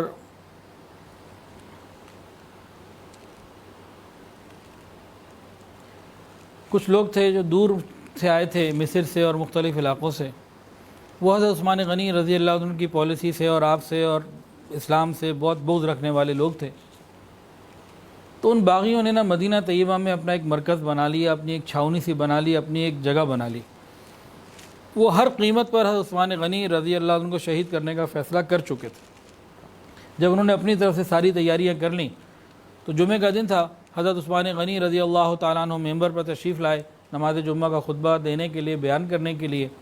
تو وہاں کھڑے ہو کے ایک نے کھڑا ہو کے باغی نے کہا، آپ کو خطبہ دینے کی اجازت نہیں، آپ خطبہ نہیں دے سکتے۔ ایک صحابی کھڑے ہوئے، انہوں نے اس کو روکا، تو کئی اور باغی کھڑے ہو گئے اور انہوں نے آپس میں سب نے یہ کہا کہ آپ خطبہ نہیں دے سکتے، آپ خطبہ نہیں دے سکتے۔ تو مسجد کے چاروں طرف سے یہ شور بلند ہوا۔ خیر حضرت عثمان غنی رضی اللہ عنہ نے خطبہ تو دے دیا، اور خطبہ دینے کے بعد ان باغیوں نماز ہو گئی، نماز کا اور خطبے کے بعد ان باغیوں نے باقاعدہ مسجد نبوی شریف میں شور مچایا اور مسجد نبوی شریف میں پتھراؤ شروع کر دیا۔ حضرت عثمان غنی رضی اللہ عنہ کے پاس ایک عصا تھا جو عصائے حبیب تھا، حضور پاک صلی اللہ علیہ وسلم کا عصا تھا، اس عصا کو بھی ٹکڑے ٹکڑے کر دیا، اس عصا کے بھی ٹکڑے ہو گئے۔ اس کا بھی انہوں نے خیال نہیں کیا کہ وہ عصا تھا مبارک جو نبی علیہ السلام کے ہاتھ میں رہا، پھر ابو بکر کے ہاتھ میں رہا، پھر حضرت عمر کے ہاتھ میں رہا، اب حضرت عثمان کے ہاتھ میں تھا، اس کو بھی توڑ دیا۔ اس کے بعد انہوں نے پتھراؤ اتنا کیا، حضرت عثمان غنی رضی اللہ عنہ بے ہوش ہو گئے اور لوگوں کو نکال دیا۔ خیر تھوڑی دیر کے بعد حضرت عثمان غنی رضی اللہ عنہ کو وہاں سے بے ہوشی کے حالت میں مسجد نبوی شریف سے اٹھا کے ان کے گھر قصر خلافت میں ان کے گھر پہنچا دیا گیا اور لوگ سارے وہاں سے چلے گئے۔ ادھر حضرت عثمان غنی رضی اللہ تعالی عنہ نے جب آنکھ کھولی، ہوش آیا، تو سب سے پہلے یہ پوچھا کہ بتاؤ اہل مدینہ کو کوئی نقصان تو نہیں پہنچا، کوئی زخمی تو نہیں ہوا، کوئی اور خرابی کی بات تو نہیں آئی، یہ باغیوں نے جو حملہ کیا ہے کیا کسی کو کوئی تکلیف تو نہیں ہوئی؟ اپنی خبر نہیں لی، اپنے بارے میں نہیں پوچھا، سب سے پہلے لوگوں کے بارے میں پوچھا کہ یہ کیا ہوا۔ اور اس دوران خطبے کے دوران عثمان غنی رضی اللہ عنہ کو جب انہوں نے منع کیا نا کہ آپ خطبہ نہیں دے سکتے، اس وقت عثمان غنی رضی اللہ تعالیٰ عنہ باہر سے آنے والوں کو کہا تھا کہ تم اللہ تعالیٰ سے ڈرو، اور حضور صلی اللہ علیہ وسلم کے صحابی جو میرے سامنے بیٹھے ہیں یہ جانتے ہیں کہ نبی علیہ السلام نے فرمایا تھا تمہارے بارے میں کہ تم لوگ ملعون ہو، تم اپنی خطا گناہوں کی وجہ سے اپنی نیکیاں مٹا رہے ہو، اور اللہ تعالیٰ تو نیکیوں کی وجہ سے گناہوں کو مٹاتے ہیں۔ یہ بات بھی حضرت عثمان نے اس وقت کی تھی۔ بہرحال باغیوں نے یہاں سے معاملے کو شروع کیا اور حضرت عثمان غنی رضی اللہ تعالیٰ عنہ کو ان کے گھر پہنچا دیا گیا۔ اللہ اکبر کبیرہ۔ دوسرا معاملہ کیا ہوا؟ اس کے بعد باقاعدہ انہوں نے اعلان کر دیا کہ آج کے بعد حضرت عثمان غنی رضی اللہ تعالیٰ عنہ مسجد میں تشریف نہیں لا سکتے۔ کون سی مسجد؟ جو خرید کے آپ نے دی ہے، جس کی تعمیر میں آپ شریک ہوئے ہیں، جس کی توسیع میں آپ شریک ہوئے ہیں، اس مسجد رسول میں آپ نماز پڑھنے بھی نہیں آ سکتے۔ انہوں نے اعلان کر دیا کہ نہ یہ مسجد میں نماز پڑھانے آ سکتے ہیں، نہ نماز پڑھنے آ سکتے ہیں، ان کا مسجد میں داخلہ منع۔ نبی علیہ السلام نے ایک مرتبہ فرمایا تھا، مسجد جب تنگ ہونے لگی، لوگ بڑھے کہ برابر میں جگہ خالی ہے، کوئی خرید کے دے تو اللہ اسے جنت عطا فرمائیں گے۔ حضرت عثمان غنی رضی اللہ تعالیٰ عنہ نے تقریباً 25,000 درہم، اس زمانے کی بڑی رقم تھی، وہ دے کے وہ زمین خرید کے مسجد نبوی کو ہدیہ کر دی، نبی علیہ السلام سے جنت کی بشارت لی تھی۔ تو آج انہیں اس مسجد میں داخل ہونے سے روک دیا گیا جو انہوں نے خرید کے دی، جس کی تعمیر میں، پہلی تعمیر میں، ہر تعمیر میں شریک رہے اور توسیع میں بھی شریک رہے۔ اس کے بعد ان باغیوں نے کیا کیا؟ حضرت عثمان غنی رضی اللہ عنہ کے گھر کو محصور کر دیا، حصار کر لیا، ان کو گھر میں نظر بند کر دیا، گویا گھر میں قید کر دیا، اور یہ اعلان بھی کر دیا کہ اب آپ اپنے گھر سے بھی باہر نہیں نکل سکتے۔ اللہ اکبر کبیرہ۔ جب اس قسم کی باتیں ہوئیں تو بہت سے مسلمان حضرت عثمان کے پاس آئے، کہنے لگے آپ حق پر ہیں، یہ باطل پر ہیں، آپ ہمیں حکم دیں، اہل مدینہ کی تعداد بہت زیادہ ہے، یہ باغیوں کی تعداد بہت تھوڑی ہے، ہم ان کی گردنوں کو ابھی اتار دیں گے، ابھی معاملہ ختم ہوگا، آپ ہمیں حکم دیں۔ وہ منع کرتے رہے کہ نہیں، میں اپنے خاطر، وہ تو میری جان لینا چاہتے ہیں اور تو کسی کی جان نہیں لینا چاہتے، تو میں اپنی جان بچانے کی خاطر حرم میں مدینہ میں خون ریزی کی اجازت نہیں دے سکتا۔ اتنے میں حضرت مغیرہ ابن شعبہ رضی اللہ عنہ تشریف لائے اور انہوں نے کہا آپ امام کے امام ہیں، آپ حق پر ہیں، سب آپ کے ساتھ ہیں۔ تو 3 باتیں ان کو پیش کی۔ ان کا پہلی بات تو یہ ہے آپ ہمیں حکم دیں، ہم جانیں یہ باغی جانیں، ہماری تعداد بہت بڑی ہے، ہم ان کو ختم کر دیں گے انشاءاللہ، آپ حکم دیں۔ یا پھر دوسری بات یہ قبول کر لیں کہ یہ باہر کے دروازوں پہ راستوں پر تو ہیں، آپ پیچھے سے کوئی ایسی جگہ سے دیوار میں سے دروازہ سا بنا کے نکل جائیں، ہم آپ کو وہاں سواری دے دیں گے اور آپ فوراً وہاں سے جلدی سے مکہ مکرمہ چلے جائیں۔ تو یہ جو باغی لوگ ہیں ہمیں امید ہے کہ مکہ مکرمہ میں قتل و غارت گری نہیں کرنے آئیں گے، آپ وہاں چلے جائیں۔ یا پھر تیسری آپشن یہ ہے کہ آپ اس دروازے کو بنائیں، کسی دروازے کو، وہاں سے خاموشی سے نکلیں اور شام چلے جائیں۔ وہاں حضرت معاویہ رضی اللہ تعالیٰ عنہ ہیں اور دوسرے مسلمان ہیں، ان کو قوت بھی ہے، وہ آپ کی سپورٹ کریں گے، آپ یہاں سے تشریف لے جائیں۔ آپ ان تینوں میں سے کوئی ایک بات قبول کر لیں۔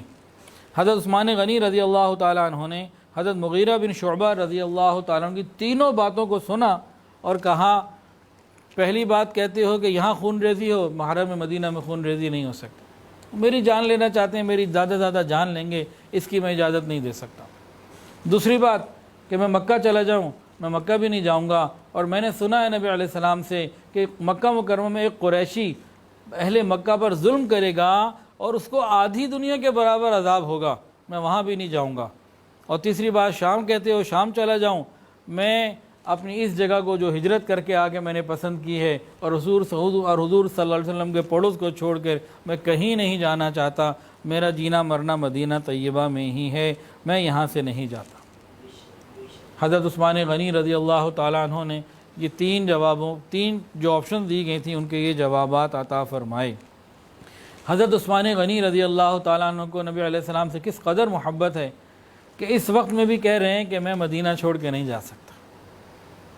نبی علیہ السلام نے ایک حدیث کے اندر ارشاد فرمایا ہے کہ جو آدمی مدینہ طیبہ میں زندگی گزارے، وہاں دفن ہونے کی کوشش کرے، حتیٰ کہ وہاں اس کو موت آ جائے، دفن ہو جائے، قیامت کے دن میں اس کی شفاعت کروں گا۔ تو حضرت عثمان غنی رضی اللہ تعالیٰ عنہ شفاعت کا درجہ بھی حاصل کرنا چاہتے ہیں۔ اور حضرت عثمان غنی رضی اللہ عنہ کی محبت کے تو اور بہت سارے واقعات ہیں۔ صلح حدیبیہ میں جس وقت عثمان غنی رضی اللہ تعالیٰ عنہ کو نبی علیہ السلام نے بھیجا سفیر بنا کر مسلمانوں کا کہ بھئی ہم عمرہ کرنے آئے ہیں، لڑنے نہیں آئے، آپ جائیں، بات چیت کریں، انہیں قائل کریں، ہم آئیں گے، عمرہ کر کے واپس چلے جائیں گے۔ حضرت عثمان غنی رضی اللہ تعالیٰ عنہ تشریف لے گئے قریش مکہ سے بات کرنے کے لیے۔ ادھر قریش مکہ نے کہا کہ آپ آ گئے ہیں، یہ بیت اللہ شریف سامنے ہے، احرام آپ نے پہنا ہوا ہے، آپ کی نیت اور ارادہ ہی عمرے کا ہے، تو آئیے کیجئے عمرہ، کریں طواف، آپ کو اجازت ہے، لیکن حضور صلی اللہ علیہ وسلم کو اور صحابہ کرام کو بالکل اجازت نہیں ہم دے رہے، آپ آئیں، آپ جناب عمرہ کر لیں، آپ کو بالکل اجازت ہے۔ اور قریش مکہ نے ان کے ساتھ ایک اچھا سلوک کیا، ان کو ویلکم کیا، ان کے لیے انتظامات کیے اور کہا جناب آپ نے کرنا ہے تو کر لیں۔ حضرت عثمان غنی رضی اللہ عنہ نے ارشاد فرمایا، یہ کیسے ہو سکتا ہے کہ آقا کے بغیر غلام عمرہ کر لے؟ یہ نہیں ہو سکتا۔ ادھر نبی علیہ السلام کے ساتھ چند صحابہ موجود تھے، انہوں نے کہا کہ عثمان کتنے خوش قسمت ہیں، مکہ پہنچ گئے، بیت اللہ بھی دیکھیں گے اور طواف کا موقع ہوگا، طواف بھی کر لیں گے۔ انہوں نے اس طرح کی بات کہی، نبی علیہ السلام نے فرمایا کہ نہیں، عثمان میرے بغیر طواف نہیں کر سکتا۔ کیسی محبت کی باتیں ہیں۔ تبھی آپشن دی جا رہی ہے کہ باغی آپ کو محصور کر چکے ہیں، گھر کے اندر حالات خراب ہو گئے ہیں، آپ یہاں خون ریزی نہیں کرنا چاہتے، حالانکہ امیر المومنین آپ ہیں، اسلامی افواج آپ کے انڈر، پورا مدینہ آپ کے لیے جان دینے کے لیے تیار، آپ حکم کریں، لیکن آپ چاہتے ہیں کہ حرم مدینہ میں خون ریزی نہ ہو۔ آپشن دی گئی، مکے چلے جائیں، وہ بھی منع کر دیا، شام چلے جائیں، ان کا مدینہ چھوڑنا مجھے گوارا ہی نہیں۔ یہ مدینہ سے محبت اور نبی علیہ السلام سے ان کی محبت۔ اس کے بعد پھر اگلا معاملہ کیا کیا ان باغیوں نے؟ 40 دن تک یہ محاصرہ رہا، 40 ڈیز۔ پہلے مسجد میں نماز پڑھانے پہ پابندی لگائی، پھر مسجد میں داخل ہونے پہ پابندی لگائی، اس کے بعد گھر میں محصور کر دیا۔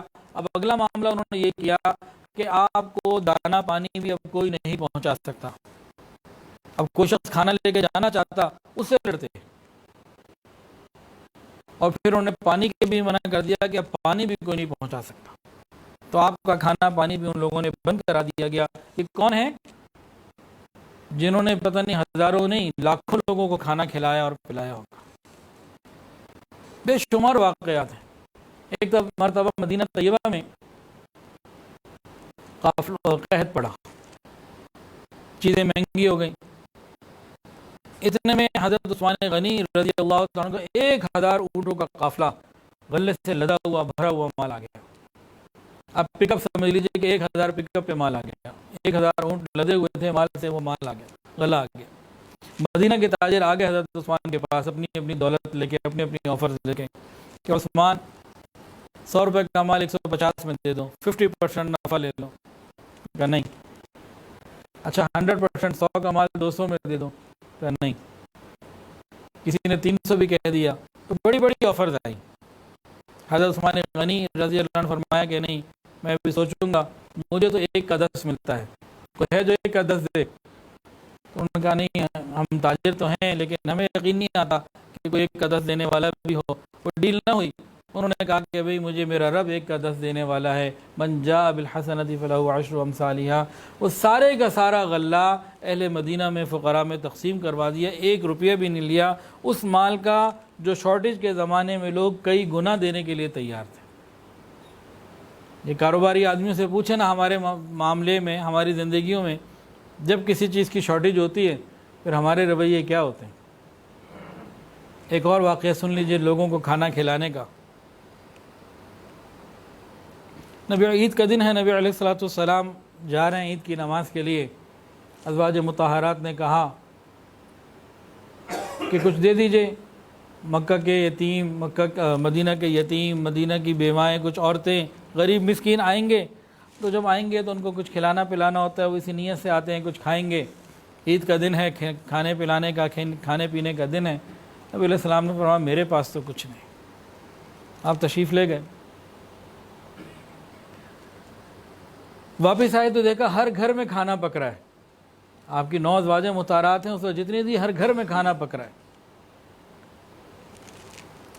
تو نبی علیہ السلام نے، اور مدینہ کے غریب آ رہے ہیں اور کھا بھی رہے ہیں، نبی علیہ السلام نے پوچھا یہ کیا ہوا، یہ کہاں سے آیا؟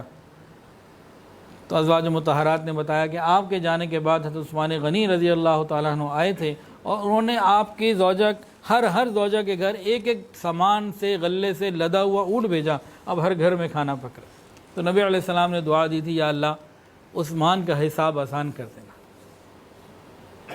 تو ایسے بہت سارے واقعات حضرت عثمان غنی رضی اللہ عنہ کی زندگی کے ہیں کہ لوگوں کو کھانا کھلانے کے، آج ان کے اوپر کھانا بند کر دیا گیا اور پانی بھی بند کر دیا گیا۔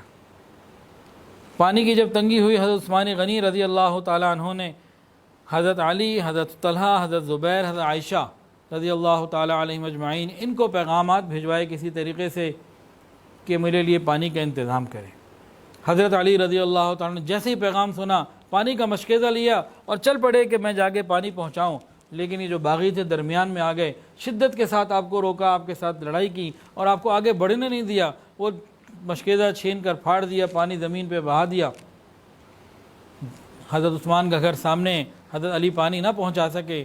جب پانی نہ پہنچا سکے تو حضرت علی رضی اللہ تعالیٰ عنہ نے اپنا عمامہ جو پگڑی ہے وہ اتاری اور اچھال کے حضرت عثمان غنی رضی اللہ تعالیٰ عنہ کے گھر کے اندر پھینک دی کہ عثمان کو یقین آ جائے کہ علی نے کوشش تو پوری کر لی، جتنی وہ کوشش کر سکتا تھا وہ کوشش تو کر لی۔ اور حضرت علی رضی اللہ تعالیٰ عنہ نے غصے کے عالم میں ان باغیوں سے بھی فرمایا کہ تم کیا کر رہے ہو، یہ تو نہ مسلمانوں کا دستور ہے نہ کافروں کا، کافر بھی اپنے قیدی کو کھانا پینے سے نہیں روکتے، یہ تم کیا کر رہے ہو، اور تم کیسے حلال سمجھتے ہو حضرت عثمان کے محاصرے کو اور ان کے قتل کے در پہ ہو، اس بات کو تم کیسے حلال سمجھ لیتے ہو۔ بہرحال ان لوگوں کے اوپر نہ کوئی اثر ہونا تھا نہ ہوا، اور حضرت علی رضی اللہ تعالیٰ عنہ واپس تشریف لے آئے۔ تو 40 دن مسلسل حضرت عثمان غنی رضی اللہ تعالیٰ عنہ کا پانی بند رہا۔ حضرت حسین رضی اللہ تعالیٰ عنہ کہیں آتا ہے 3 دن، کہیں آتا ہے اس سے زیادہ دن، وہ 3 تھے، 7 تھے یا 10 تھے، یہ 40 دن تھے۔ اور یہ کون تھے کہ بیر روما جو انہوں نے مسلمانوں کے لیے وقف کیا تھا۔ نبی کریم صلی اللہ علیہ وسلم جب مدینہ طیبہ تشریف لائے تو ایک ہی میٹھا کنواں تھا میٹھے پانی کا، اور وہ یہودی کی ملکیت تھا، اور یہودی اس کے بڑے پیسے لیتا تھا، جو بھی پانی کا ڈول نکالتا، پانی نکالتا تو بڑے پیمنٹ لیا کرتا تھا۔ نبی علیہ الصلوۃ والسلام نے ارشاد فرمایا کوئی ہے جو اس کو لے کے مسلمانوں کے لیے وقف کر دے، اللہ تعالیٰ اسے جنت میں سے بہتر چیز عطا فرمائے گا۔ اب حضرت عثمان غنی رضی اللہ عنہ کے بعد دولت تو تھی، بزنس مین بھی تھے، تو پہنچ گیا اس یہودی کے پاس، ہاں بھائی سودا کرو، یہ مجھے دے دو۔ نے کہا میں نہیں بیچتا، میرے اتنے پیسے ہیں، مجھے یہاں سے مال آتا ہے کہ میری انکم ہوتی ہے، میں نہیں سیل کرتا۔ حضرت عثمان غنی رضی اللہ تعالیٰ عنہ یہ بھی بہرحال کاروباری تھے، انہوں نے ڈیل کی، انہوں نے کہا دیکھو بھائی ایسا کرو پیمنٹ پوری لے لو اور حق آدھا دے دو۔ میں نے کہا کیا مطلب؟ کہ بھائی مطلب یہ ہے کہ تمہارے اس کنویں کی جتنی قیمت ہے پیمنٹ مجھ سے ساری لے لو، اور حق آدھے کا مطلب یہ ہے کہ ایک دن تم نکالو ایک دن میں نکالوں گا، تو ایک دن مجھے دے دو ایک دن تم لے لو۔ اس نے کہا ہاں یہ بات تو ٹھیک ہے، ایک دن آپ نکالیں ایک دن میں نکالتا ہوں، تو اس طرح میرا کام بھی چلتا رہے گا، پیمنٹ بھی مجھے اکٹھی یکمشت پوری فل اماؤنٹ مل جائے گی۔ تو 35,000 درہم اس کو دے دی۔ اب حضرت عثمان غنی رضی اللہ تعالیٰ نے جب وہ لیا اور اعلان کر دیا کہ میری باری کا جو دن ہے اس میں جو پانی نکالے سب فری، اب وہ مسلمان نکالے یا کوئی غیر مسلم نکالے سب کے لیے فری۔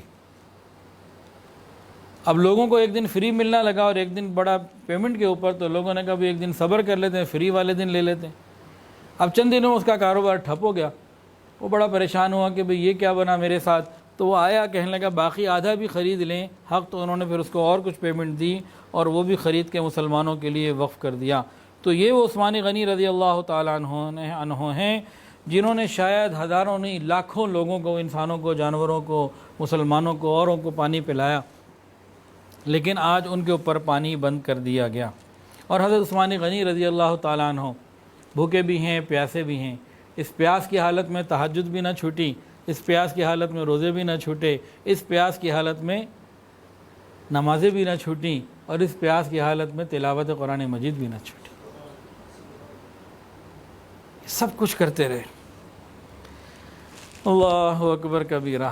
بلکہ ایک معاملہ اور ہوا، یہ جو باغی تھے نا، یہ باغی درمیان میں تھے، اس طرف حضرت عثمان کا گھر ہے اور باقی پورا مدینہ دوسری طرف ہے، باغی حضرت عثمان کے گھر اور مدینہ کے لوگوں کے درمیان حائل تھے۔ لیکن کچھ لوگ ایسے تھے جیسے حضرت علی رضی اللہ تعالیٰ عنہ، اور کچھ ایسے لوگ تھے جنہوں نے اپنے بچوں کو، نوجوانوں کو باب عثمان کے اوپر حفاظت کے لیے کھڑا کر دیا۔ حضرت علی رضی اللہ تعالیٰ عنہ نے کن کو کھڑا کیا؟ حضرت حسن اور حسین کو، دونوں کھڑے رہے۔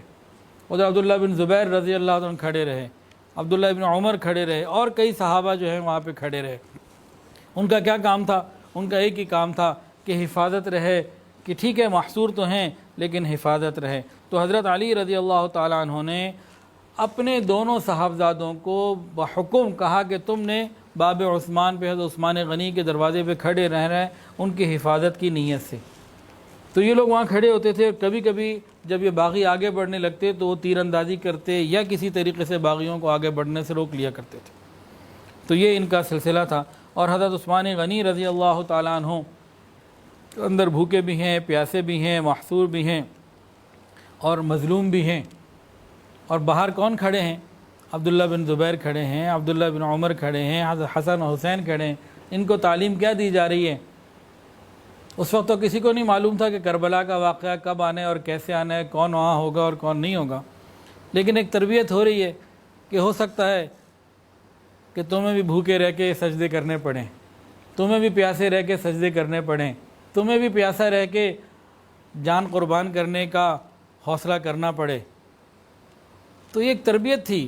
حضرت حسین رضی اللہ تعالیٰ عنہ یہ نواسہ رسول ہیں، جگر گوشہ بطول ہیں، لیکن وہ اپنے تایا عثمان کو بھی دیکھ رہے ہیں اور یہاں سے سیکھ بھی رہے ہیں کہ پریشانی کے ماحول میں کیسے عبادت کی جاتی ہے۔ تو حضرت عثمان غنی رضی اللہ عنہ کا یہ پورا عمل ان کو درس شہادت بھی دے رہا ہے، درس عبادت بھی دے رہا ہے، درس سخاوت بھی دے رہا ہے، درس توحید بھی دے رہا ہے، اور دین کے لیے قربانی دینے کا درس بھی دے رہا ہے۔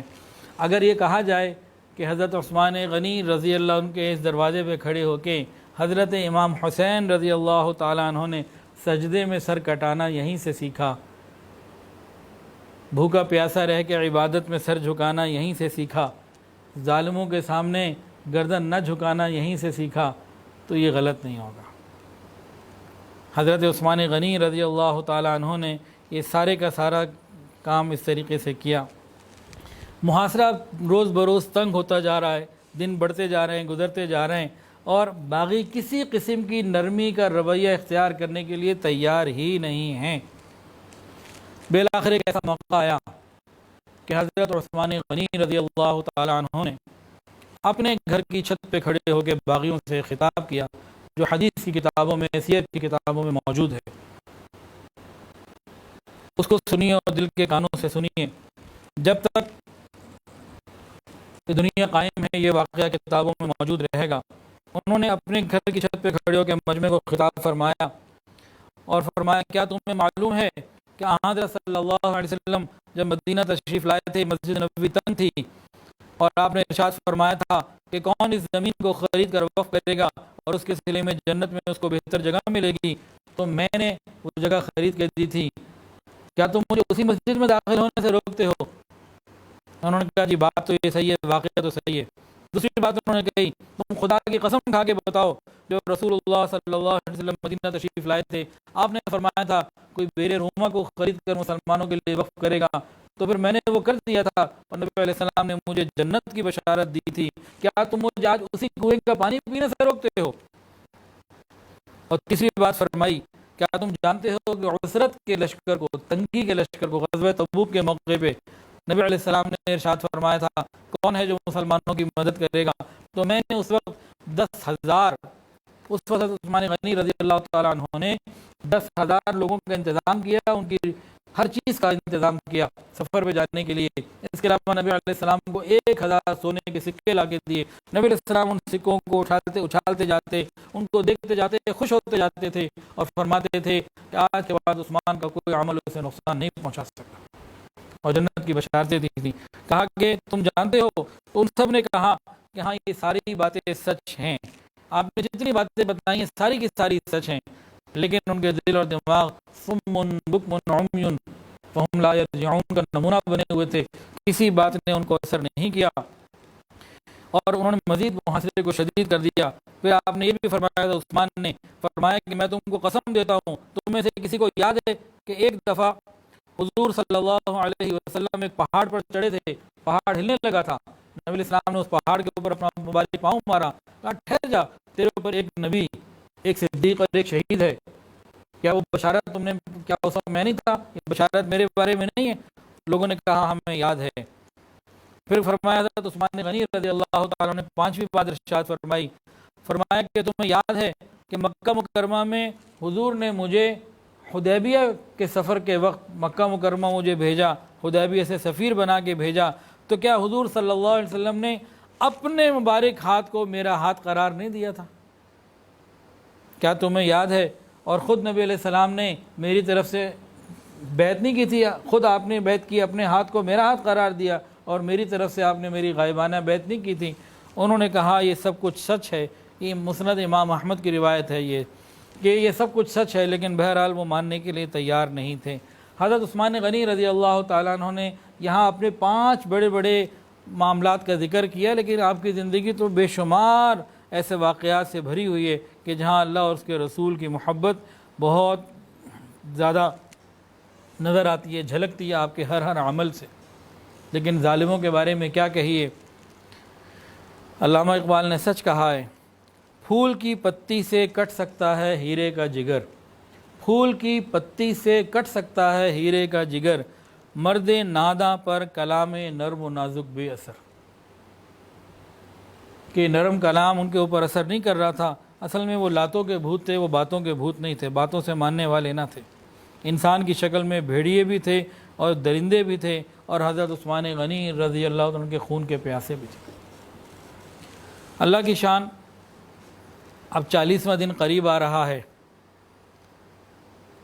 یہ محاصرین جو ہیں یہ بھی اب فائنل حملہ کرنا چاہتے ہیں اور شہادت کا مطلب ان کو شہید کرنا چاہتے ہیں، اور ادھر سے حضرت عثمان غنی رضی اللہ تعالیٰ عنہ بھی شہید ہونے کے لیے پوری طریقے سے تیاری کر رہے ہیں۔ یعنی جو باہر ہیں وہ شہید کرنا چاہتے ہیں، جو اندر ہیں وہ شہید ہونا چاہتے ہیں۔ اللہ اکبر کبیرہ۔ حضرت عثمان غنی رضی اللہ تعالیٰ نے جب دیکھ لیا اور 40 دن گزر رہے ہیں، 40واں دن ہے، تو سب میں انہوں نے محسوس کر لیا۔ تو ایک دن وہ اپنے چھت کے اوپر کھڑے ہوئے، گھر کی چھت کے اوپر قصر خلافت سے نکل کے چھت پہ آئے اور اہل مدینہ کو آواز دی اور فرمایا، اے اہل مدینہ، میں تمہیں اللہ کے حوالے کرتا ہوں اور خدا سے دعا کرتا ہوں کہ میرے بعد اللہ تعالیٰ تمہیں اچھا خلیفہ عطا فرمائے۔ جب یہ جدائی کی گھڑیاں قریب ہیں، انہوں نے اپنے گھر کی چھت پہ کھڑے ہو کے کیا فرمایا، اے اہل مدینہ، میں تمہیں اللہ کے حوالے کرتا ہوں اور خدا سے دعا کرتا ہوں کہ میرے بعد تمہیں اللہ تعالیٰ اچھا خلیفہ عطا فرمائے۔ اس کے بعد اہل مدینہ کو حکم دیا کہ میری طرف سے کسی کو جنگ کرنے کی اجازت نہیں ہے، بلکہ سب اپنے اپنے گھروں میں لوٹ جائیں۔ تو کچھ لوگ تو لوٹ گئے، لیکن حضرت حسن رضی اللہ تعالیٰ عنہ، حسین رضی اللہ تعالیٰ عنہ، عبداللہ ابن زبیر رضی اللہ تعالیٰ عنہ، یہ لوگ جو ہیں یہ ان کے دروازے پہ کھڑے رہے، یہ نہیں گئے۔ اللہ اکبر کبیرہ۔ حضرت عثمان غنی رضی اللہ عنہ کو یقین ہو چکا تھا کہ نبی علیہ السلام کی وہ شہادت کی پیشین گوئی، وہ وقت بہت قریب آ چکا ہے، اور وہ اس وصیت کے اوپر قائم تھے کہ مسلمانوں میں خون ریزی جو ہے وہ نہیں پھیلنے دینی۔ بہرحال یہ آخری دن ہے، جمعے کا دن ہے۔ حضرت عثمان غنی رضی اللہ تعالیٰ عنہ کو نبی علیہ السلام کی خواب میں زیارت نصیب ہوتی ہے۔ حضرت ابوبکر رضی اللہ عنہ بھی ساتھ ہیں، عمر فاروق رضی اللہ تعالیٰ عنہ بھی ساتھ ہیں، اور نبی علیہ السلام نے ان کو فرمایا کہ عثمان، ہم تمہاری افطاری کے منتظر، ہم تمہارے ساتھ افطاری کے منتظر ہیں۔ یہ بھی پوچھا تھا تمہیں پیاس لگی ہے؟ انہوں نے کہا بہت پیاس لگی ہے۔ نبی علیہ السلام نے ایک ڈول دیا، مشکیزہ وغیرہ کوئی دیا، جو انہوں نے پانی پیا، ان کی پیاس بھی اس سے بجھی۔ فرماتے ہیں کہ وہ ٹھنڈک ابھی بھی مجھے اپنے سینے میں محسوس ہو رہی۔ پھر نبی علیہ السلام نے فرمایا کہ عثمان، آج افطاری تمہارے ساتھ ہوگی، یعنی ان کو یقین ہو گیا کہ آج کا دن میری شہادت کا دن ہے۔ تو وہ جب بیدار ہوئے اور حاضرین سے انہوں نے اپنے خواب کا تذکرہ بھی کیا اور اپنی اہلیہ سے فرمایا کہ میری شہادت کا وقت آ گیا ہے، اب باغی مجھے نہیں چھوڑیں گے۔ انہوں نے کہا امیر المومنین ایسا نہیں ہو سکتا۔ پھر انہوں نے کہا کہ اپنی اہلیہ سے کہا اچھا مجھے وہ پاجامہ دے دو جو میں نہیں پہنتا تھا، مجھے ایک پاجامہ دے دو۔ نیا پاجامہ منگوایا۔ عام طور سے آپ لنگی پہنا کرتے تھے، پاجامہ نہیں پہنا کرتے تھے۔ اب کتابوں میں تو یہ بات نہیں لکھی ہوئی، لیکن میرا گمان یہ ہے کہ شاید انہوں نے پاجامہ اس لیے پہنا کہ انہیں یقین تھا کہ یہ شہید کر دیں گے تو سطر نہ کھل جائے۔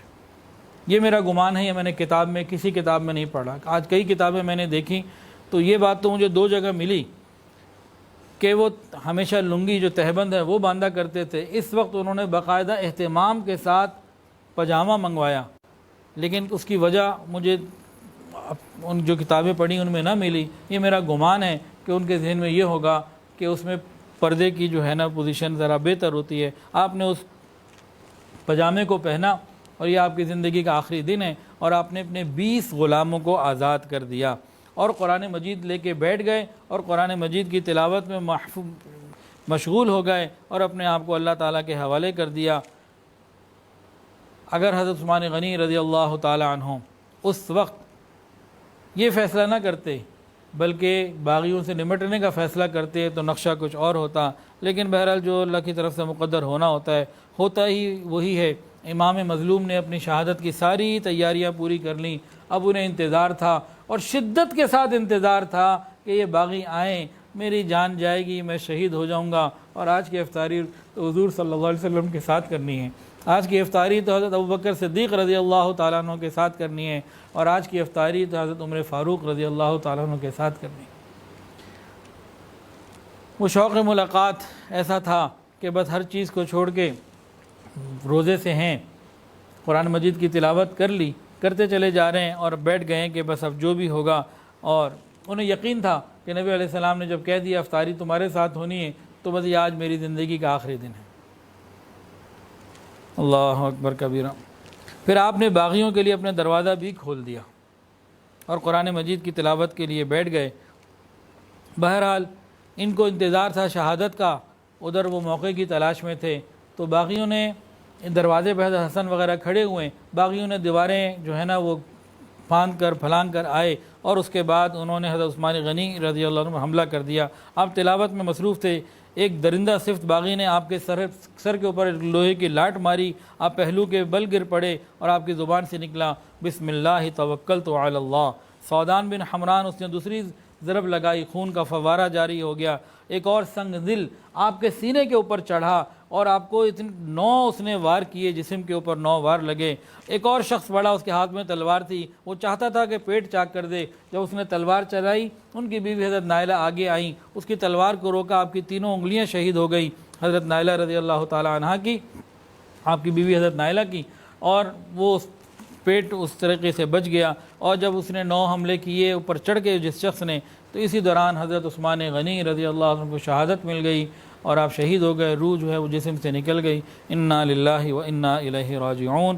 اور حضرت عثمان غنی رضی اللہ تعالیٰ عنہ جس وقت دنیا سے جا رہے تھے، ان کی زبان کے اوپر جو تلاوت تھی، فَسَيَكْفِيكَهُمُ اللَّهُ وَهُوَ السَّمِيعُ الْعَلِيمُ، سورہ بقرہ کی آیت ہے، خدا تمہارے لیے کافی ہے، وہ سننے اور جاننے والا ہے۔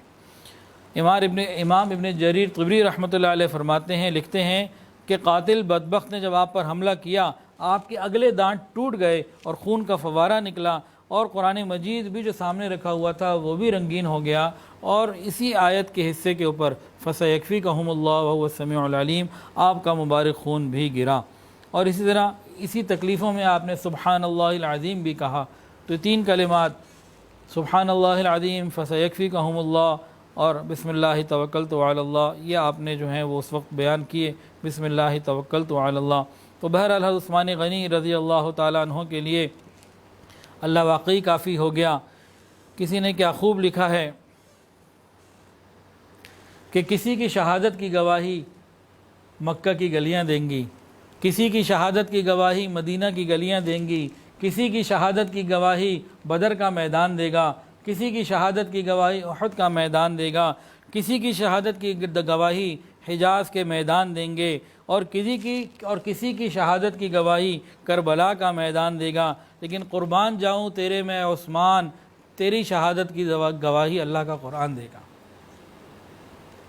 کہ اللہ کا قرآن جو وہ پڑھ رہے تھے وہ قیامت کے دن ان کی شہادت کا گواہ بنے گا۔ عام طور سے دیکھا یہ گیا ہے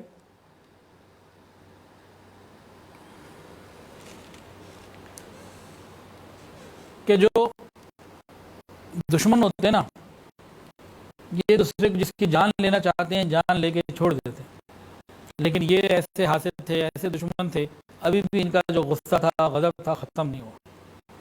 خیر، جب وہ شہید ہو چکے، حضرت نائلہ جو تھیں وہ اپنے گھر کی چھت پہ کھڑی ہوئیں، اور انہوں نے پھر یہ لوگوں میں، مدینہ والوں میں اعلان کر دیا کہ لوگوں تمہارے خلیفہ کو باغیوں نے شہید کر دیا۔ جیسے ہی یہ اعلان لوگوں نے سنا تو پورے مدینہ کے اندر ایک کوہرام مچ گیا ہے، غم کی کیفیت ہو گئی، اور حضرت علی رضی اللہ تعالیٰ عنہ یہ بڑے غصے میں، جذبات کے ساتھ اور بڑی تیزی سے باب عثمان کی طرف آئے، حضرت عثمان کے دروازے پر، اور دیکھا حسن اور حسین کو، ایک کو آپ نے اپنے جذبات میں تھے، غصے میں ایک کو آپ نے مارا تو ان کے چہرے پہ لگا، تھپڑ لگا، ایک کے سینے پہ مارا، کہا تمہیں کھڑا نہیں کیا تھا، تمہیں ذمہ داری نہیں دی تھی، تمہارے یہاں موجودگی میں کیسے ہو گیا؟ لیکن وہ اللہ کا حکم تھا، جو ہونا تھا وہ ہو گیا۔ تو حضرت عثمان غنی رضی اللہ عنہ کی شہادت کے اوپر حضرت علی رضی اللہ عنہ بھی بہت غمگین، اور تمام صحابہ بہت ہی زیادہ غمگین تھے۔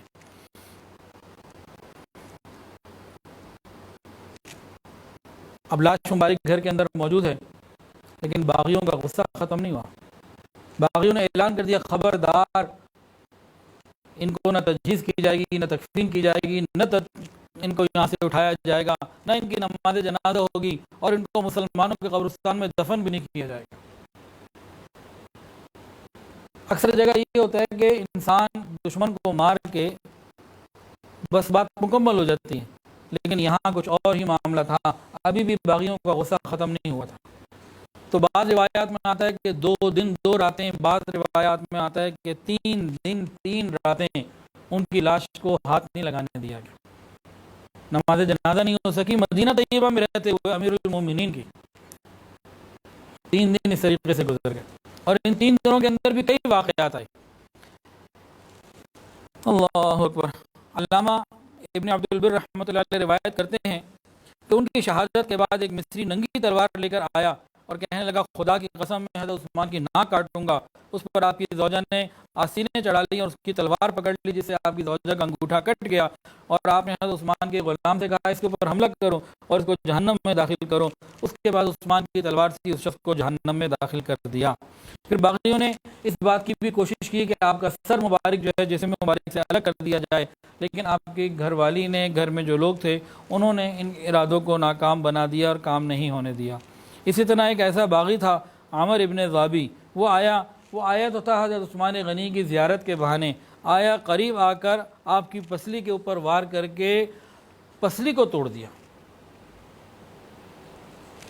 اس کے بعد ایک امام ابن کثیر رحمۃ اللہ علیہ فرماتے ہیں کہ امام بخاری رحمۃ اللہ علیہ نے یہ واقعہ نقل کیا ہے ابن سیرین رحمۃ اللہ علیہ کے واسطے سے اپنی تاریخ میں۔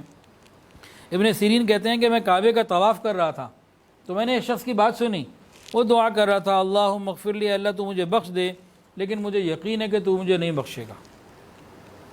ابن سیرین کہتے ہیں میں بڑا حیران ہوا، میں نے کہا تو یہ کیا دعا کر رہا ہے؟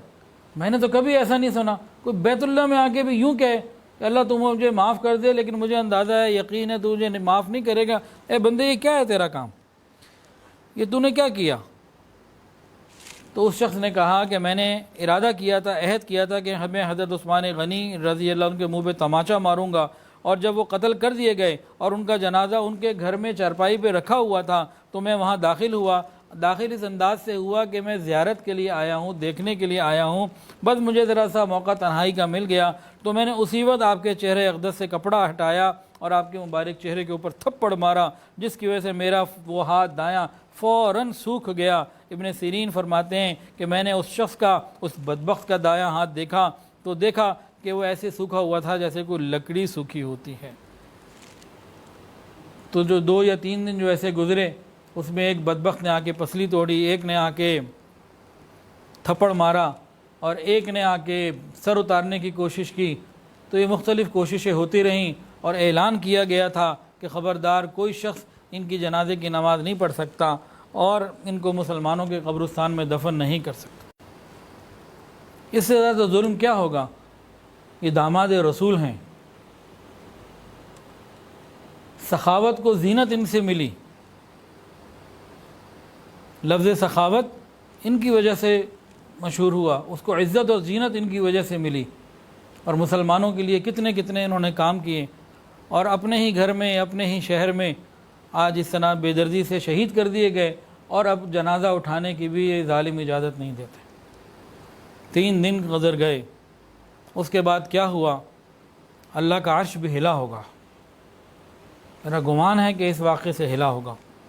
ام المؤمنین ام حبیبہ رضی اللہ تعالی عنہ، وہ اپنے مسجد نبوی شریف کے دروازے پر آ کے کھڑی ہو گئیں اور انہوں نے کہا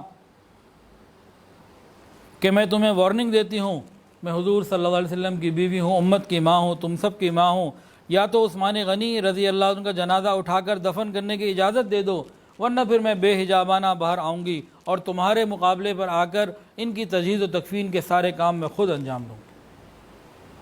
جب انہوں نے اس قسم کی بات کی تو باغیوں کے دل بھی اس وقت ذرا دہل گئے اور رک گئے، وہ کچھ کر نہ سکے۔ اور ام المؤمنین یہ کون ہے؟ ام حبیبہ رضی اللہ تعالی عنہ حضرت معاویہ رضی اللہ عنہ کی بہن ہیں اور ابو سفیان رضی اللہ عنہ کی بیٹی ہیں، رسول اللہ صلی اللہ علیہ وسلم کی زوجہ ہیں۔ آپ کے اس عمل کے بعد پھر باغیوں نے تھوڑی سی جو ہے وہ ریلیکسیشن دی، اور رات کی تنہائی میں چند لوگوں نے ام المؤمنین کا جنازہ اٹھایا، اور باغیوں نے ایک اور اعلان کر دیا تھا، ان کو بقیع میں دفن نہیں ہونے دیا جائے گا۔ وہ جنت البقیع جہاں 10,000 صحابہ مدفون ہیں، ان کو جنت البقیع میں دفن نہیں ہونے دیا جائے گا، اور نہیں ہونے دیا گیا۔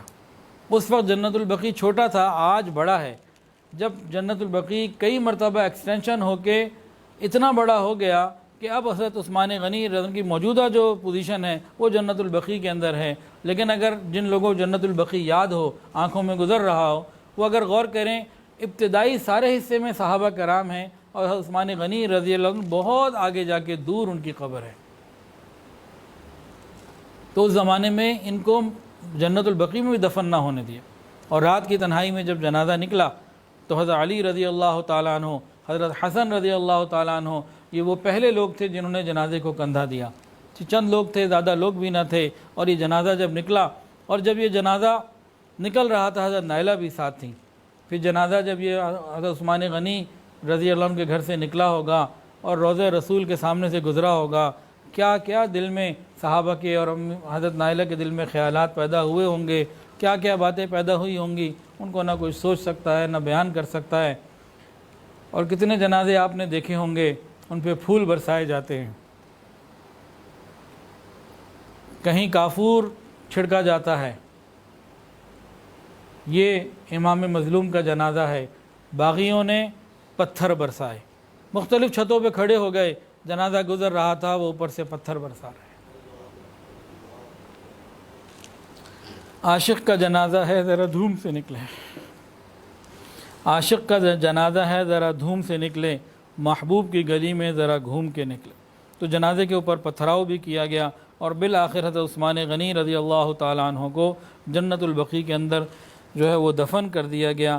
اللہ تعالیٰ ان کے درجات کو بلند فرمائے، اور ہمیں تمام صحابہ کرام رضوان اللہ تعالیٰ علیہم اجمعین کا ادب کرنے کی، محبت کرنے کی توفیق عطا فرمائے۔ تو مسلمانوں میں تو بہت شہداء ہیں جی، اسلام کا دامن شہداء کی قربانیوں سے بھرا ہوا ہے۔ تو حضرت عثمان غنی رضی اللہ تعالیٰ عنہ ان شہداء میں سے ایک شہید ہیں، حضرت عمر رضی اللہ تعالیٰ عنہ بھی شہداء میں سے ایک شہید ہیں، حضرت حمزہ رضی اللہ تعالیٰ عنہ، حضرت حسین رضی اللہ تعالیٰ عنہ، اور حضرت علی رضی اللہ تعالیٰ عنہ، اور بہت سارے بے شمار صحابہ جنہوں نے نبی علیہ الصلوۃ والسلام کے اس مزاج کو جو نبی علیہ السلام نے دیا تھا، بنایا تھا کہ مسلمان کی جان مال سب اللہ کا ہے، کوئی موقع آ جائے تو قربان کر دیا جائے۔ ان اللہ اشتری من المؤمنین انفسهم واموالهم بان لهم الجنہ، کہ اللہ تعالیٰ نے جنت کے بدلے مسلمانوں کی جان مال کو خرید لیا ہوا ہے، تو ان لوگوں نے بھی جنت کو حاصل کیا۔ اللہ تعالیٰ ہمیں ان سے محبت بھی عطا فرمائے، ان کے اتباع کی بھی توفیق عطا فرمائے۔ وآخر دعوانا ان الحمد للہ رب العالمین۔ توبہ کے کلمات پڑھ لیجئے، کوئی بیت ہونا چاہے تو بیت کی نیت بھی کر سکتا ہے۔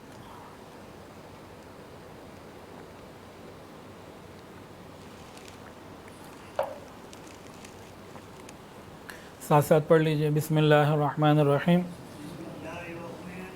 لا الہ الا اللہ محمد الرسول اللہ، اشہد ان لا الہ الا اللہ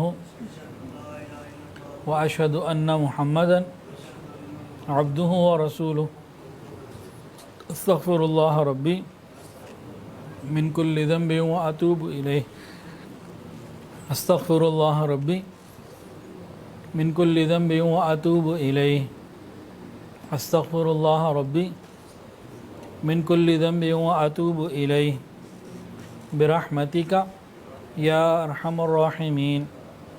الحمدللہ ان کلمات سے ہم توبہ طائب ہو چکے ہیں۔ 6 معمولات ہیں، اگر پابندی سے کریں گے تو انشاءاللہ دلوں میں اللہ کی محبت بڑھے گی۔ پہلی چیز ہے استغفار، استغفر اللہ ربی من کل ذنب واتوب الیہ۔ دوسری چیز ہے درود شریف، اللہم صلی علی سیدنا و مولانا محمد وعلی آل سیدنا و مولانا محمد وبارک وسلم۔ یہ دونوں چیزیں صبح شام 100 مرتبہ۔ تیسری چیز ہے قرآن مجید کی روزانہ تلاوت، 1 سپارہ ہو جائے تو بہت اچھا، نہیں تو آدھا سپارہ ہی صحیح۔ آج ہم نے حضرت عثمان غنی رضی اللہ تعالیٰ عنہ کی تلاوت کی کیفیت کو تھوڑا بہت سنا ہے، تو کم سے کم اتنا ارادہ تو کر لیں کہ آج کے بعد روزانہ قرآن مجید کو پڑھیں گے ضرور۔ آج کے بعد ہماری زندگی کا کوئی دن تلاوت قرآن کے بغیر نہ ہو، اتنا ارادہ تو کر لیں۔ ایک عاشق قرآن، جامع قرآن کی باتیں سنی ہیں، تو قرآن مجید سے کوئی تعلق ہم اپنا جوڑیں، بڑھائیں۔ چوتھی چیز ہے وقوف قلبی، اللہ رب العزت کا دھیان، چلتے پھرتے اللہ تعالیٰ کی طرف متوجہ رہنا۔ پانچویں چیز ہے مراقبہ، اور چھٹی چیز ہے رابطہ شیخ۔ تھوڑی دیر کے لیے ذکر قلبی مراقبہ کر لیجئے، آنکھوں کو بند کر لیجئے، سروں کو جھکا لیجئے، یہ خیال کر کے بیٹھیے کہ اللہ کی رحمت آ رہی ہے، میرے دل میں سما رہی ہے، اور میرا دل کہہ رہا ہے اللہ اللہ اللہ۔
لا الہ الا اللہ محمد رسول اللہ. دعا کر لیجیے. الحمد للہ رب العالمین الحمد للہ رب العالمین وصلی اللہ علی النبی الأمی الکریم. ربنا ظلمنا انفسنا وان لم تغفر لنا وترحمنا لنکونن من الخاسرین. اللہ ہم آپ کے عاجز مسکین بندے ہیں. اللہ ظاہر میں بندے حقیقت میں نہایت ہی گندے ہیں. یا اللہ ہمارے دلوں کی گندگیوں کو دور فرما, ہمارے سینوں کو اپنے نور سے منور فرما, ہمارے دلوں کو اپنی یاد سے آباد فرما. رب کریم سینوں کو اپنی محبت سے لبریز فرما, خطاؤں سے درگزر فرما, عیبوں کی پردہ پوشی فرما. رب کریم اپنی رحمتوں کی پشت پناہی نصیب فرما. یا اللہ سر کے بالوں سے لے کر پاؤں کے ناخنوں تک نیکی تقوی عطا فرما. یا الہ العالمین ہمیں قرآن مجید شوق سے اور روز پڑھنے کی توفیق عطا فرما. یا الہ العالمین حاسد کے حسد سے محفوظ فرما, شریر کے شر سے محفوظ فرما, برا چاہنے والوں کی برائی سے محفوظ فرما, دوستی کے رنگ میں دشمنی کرنے والوں سے محفوظ فرما. رب کریم ہماری دعاؤں کو قبول فرما. یا الہ العالمین بہت سارے لوگوں نے دعاؤں کے لیے کہا اور جو کہنا چاہتے تھے نہیں کہہ پائے, اور وہ لوگ جن کا حق ہے کہ ان کے لیے دعائیں کرتے رہا کریں. یا اللہ سب کے لیے خیر کے فیصلے فرما. یا الہ العالمین ہماری دعاؤں کو قبول فرما. جو صاحب اولاد ہیں ان کی اولادوں کو نیک وکار فرما, والدین کی آنکھوں کی ٹھنڈک بنا, متقیوں کا امام بنا. اللہ اولاد کی خوشیاں عطا فرما, اولاد کے غموں سے محفوظ فرما. جن گھروں میں جوان بچے بچیاں موجود ہیں قدردان رشتہ عطا فرما, والدین کے لیے فرائض نبھانے آسان فرما. رب کریم ہم سب کو رزق حلال, آسان, فراخ اور بابرکت عطا فرما, حرام اور مشتبہ سے محفوظ فرما. یا الہ العالمین اٹکے ہوئے کاموں کو سلجھا دیجئے. یا اللہ پریشانیوں کو دور فرما دیجئے, جتنی رکاوٹیں ہیں ان کو اپنی رحمت سے دور فرما دیجئے. یا اللہ پوری امت کی حفاظت فرما, ہمارے تینوں حرم کی حفاظت فرما. رب کریم دعوت اور تبلیغ کے کام کی حفاظت فرما. جہاں اللہ اللہ خانقاہوں کی حفاظت فرما, تمام مساجد مدارس مراکز عربیہ کی حفاظت فرما. اقامت دین کی کوششیں کرنے والوں کی حفاظت فرما. رب کریم ہماری دعاؤں کو قبول فرما. یا الہ العالمین پوری امت کی حفاظت فرما, ہمارے ملک پاکستان کی حفاظت فرما, چپے چپے اور بچے بچے کی حفاظت فرما. یا الہ العالمین ہماری دعاؤں کو قبول فرما. وصلی اللہ. یا اللہ بہت سارے لوگوں نے دعاؤں کے لیے کہا اور جو کہنا چاہتے تھے نہیں کہہ پائے, اور وہ لوگ جن کا حق ہے کہ ان کے لیے دعائیں کرتے رہا کریں. یا اللہ سب کے لیے خیر کے فیصلے فرما, تمام حاضرین کو قبول فرما. اللہ ہمارے ادارے الکہف ایجوکیشنل ٹرسٹ کو قبول فرما. اللہ تمام شعبوں کو قبول فرما, تمام لوگوں کو قبول فرما. جو ہمارے معاونین ہیں انہیں اپنے مقربین میں شامل فرما. یا اللہ ہر آنے والے وقت کو پہلے سے بہتر فرما. انتہائی آسانی, سہولت اور عافیت کے ساتھ ہم سے خیر کے کام لے لیجئے. یا اللہ پریشانیوں سے محفوظ فرما. وصلی اللہ تعالی علی خیر خلقہ سیدنا و مولانا محمد وعلی آلہ واصحابہ واہل بیتہ اجمعین. آمین یا رب العالمین. آمین برحمتک یا ارحم الراحمین.